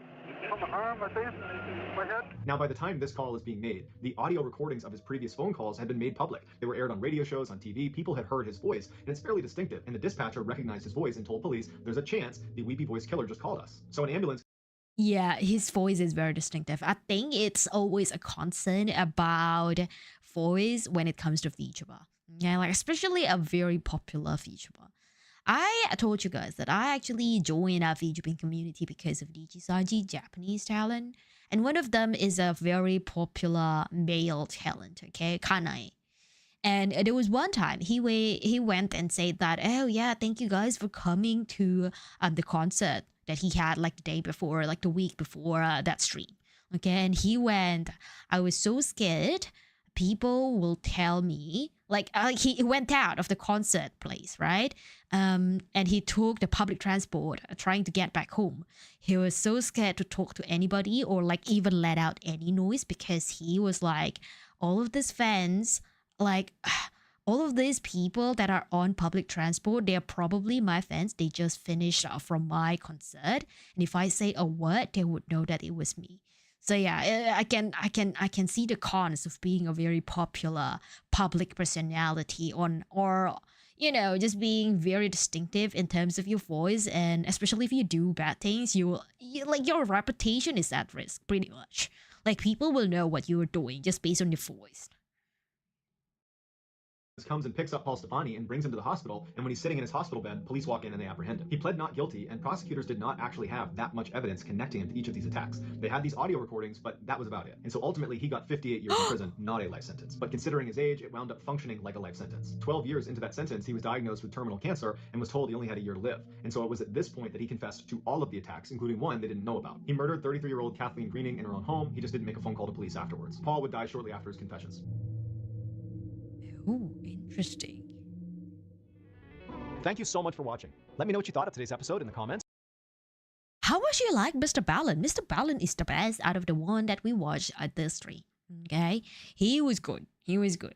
I don't know. Maybe he was better because I put him on the 2x speed. If you listen to my stream and like, really, that's oddly very quick. That's probably why. Okay, that's how I like it. That's how I typically do my YouTube anyway. 2x speed. Sometimes if the person is already talking pretty quick, I'll slow it down to 1.5, but I don't really watch anything in normal speed, okay? Except ASMR stuff. Because yes, you kind of have to listen very closely. You want to relax when you watch that ASMR stuff, right? So why speed it up? Certain things I have to do 1.5 or the one that you said. Exactly. I mean, Mr. Poland is good. I'm very intrigued though. I'm very intrigued how he would find all of the stories, like where he would find it, and just the amount of scripting, the amount of voice acting, the amount of gesturing. Because there was one time, who was it? The Tinder date story. He mimicked, okay, the cop trying to put a gun and then trying to point the gun to the camera and all that. But I don't want to be up all night. You don't want to be up all night? Why not? You need to be up with Vampy. Why not? If you're not up all night, can I bite your neck when you're asleep? Like, yeah, do I have the consent to just bite it? Or maybe your leg, maybe just a little nibble on the feetsies. Uh-huh. Like, Vampy likes consent, so if you don't let me into your house, how am I gonna bite you? If you're asleep and you wouldn't answer my knock, can I stare at you from the window instead? Should I knock on the window of your bedroom? Mm-hmm. He uploads, if I remember correctly, a video every day. No, he said a video every week. So, like at the start of this video, he did mention that, oh, if you like my channel, please subscribe. I will upload it once every week, that kind. So, yeah, once every week. And I think that's a good effort, really. It's a really hard to like all of the stories and all of these videos, it feels like it's a long video. So at least like 40 minutes, 50 minutes, 1 hour length. And having that every single week, it's a dedication, okay? 3 years ago, I stopped watching him. I don't know why, but he said every day at one point. Maybe he used to stream or like he used to update every day. But now that he mentioned he has a podcast, like a bunch of podcasts, maybe he's alternating. Like one day is just for his YouTube videos, one day for his podcast, one day for stream or anything like that. And I've seen a lot of bigger VTubers do that as well. Like, oh yeah, I'm going to branch out and give me some time for myself and to create and plan content is very important. Okay, it's very important. If you are just being pushed to create content every single day, just based on the numbers alone, like you just have to publish something, it's very easy for you to hit the wall and be burnt out. As simple as that. Okay. And it's not just me that feels this way. There was another VTuber, Australian VTuber. He was like, well, I'm unemployed right now, really. So I'm just gonna go and play horror game every single month of October. He's now dead. I mean, not dead, but he was like, I'm burnt out. I don't want to play horror games anymore. I'm done with this. That kind of mentality. So yeah, it's, you need the time. You need the time to plan. You need the creativity juice to flow. Okay? Not saying that you should be on hiatus for a really long time, but at the same time, streaming every day or streaming like every day is tough. Okay? Every day would be the toughest of them all. Yes. Code? What is that? What is that munching snack? Munchy? Munchy snake, munchy. Well. I think I'm pretty much done today. There are a bunch of good and bad horror stories out there on YouTube. The Mr. Pollen one, I would recommend, to be honest. If you do enjoy this horror story, okay, you would enjoy Mr. Pollen. Like the way he carries himself and the way he tells the story, it's absolutely nice. Okay, it's absolutely engaging. It keeps you interested. Except for that one story that I got bored. Okay, like cemetery. The girls are at cemetery. I was like, stop it. Like, yeah, the girl is at cemetery. Like, that's it. Like, there's no fun things about it. Okay. The setting. I think he was trying to set up the setting and the context of the that story specifically. Like, he tries to build it up, but all of the story is just building up the tension. It feels very, I don't know, it doesn't feel flowing. Creepypasta, copypasta, creepypasta, creepy, copy, creepypasta, copypasta. Yes. Creepypasta is fun though. Sometimes I like it. Okay, like if you do enjoy that kind of horror stories from creepypasta, the short ones that you can just binge read in within 2 minutes or so, or even less than 5 minutes, I typically post that on my Discord. I kind of forgot about that channel, the horror channel on my Discord for a little bit, But then ever since the start of October, I was like, oh shit, I do want to post more horror stuff. Now that we are back into the end of the month, end of the Halloween week. So yes, go for it, okay? Go !Discord and yeah, join the Discord, okay? Join the Vampy. Not just on Discord. If for whatever reason you say that really I don't know you that well, this is my first time here, I don't want to join the Discord for someone, and then just make up. Pretty much fill all my Discord with groups that I don't know of, or I will end up muting later on. That's fine by me. Okay, get to know me more. Follow me on Discord. Not follow me on Discord. Follow me on Twitter. Follow me on Instagram. Follow me on here on Twitch. Okay, and you will see me again tomorrow playing RE7. So it's gonna be less yappy, more yappy, because I will be crying and lost in the game. And yes, you are absolutely welcome to backseat me. Discord, exactly. Join the Garlics Lounge. Welcome in anytime, okay? And we'll see you again tomorrow. In terms of gaming, in terms of horror, we'll play a lot longer. RE7, I think I might drop in again. Go. I will cry, okay? Absolutely will cry. I know myself. I knew I will be having a very hard time in RE7. It's just me. I just don't go well with RE7. Okay? I think what scares me more than horror stories, like, for example, oh yeah, someone is looming outside of my front door. Like, someone is knocking on my front door. Something that scares me more than that is getting lost. Okay? And RE7, being in an unfamiliar place, a really big mansion, and there's that pressure of somebody trying to find you and trying to kill you. It's just the worst of my nightmare comes in a game. So yes, RE7 is tough, but I promise you all, the challenge has been made, and we will be playing RE7 again tomorrow.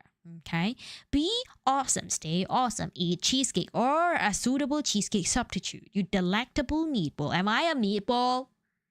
Batsy, are you a meatball? Porky could be a meatball.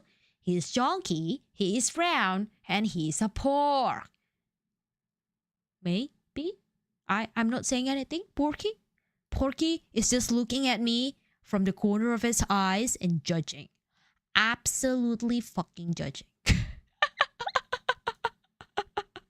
We do not sacrifice the pig, but maybe one time we will sacrifice the pig.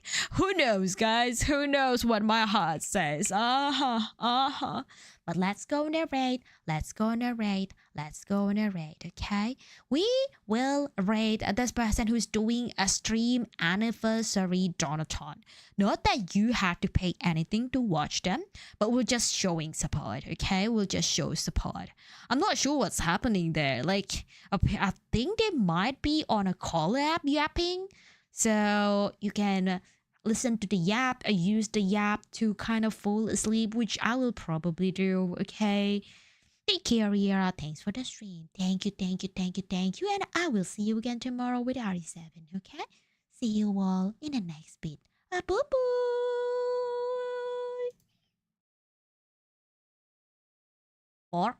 Porky.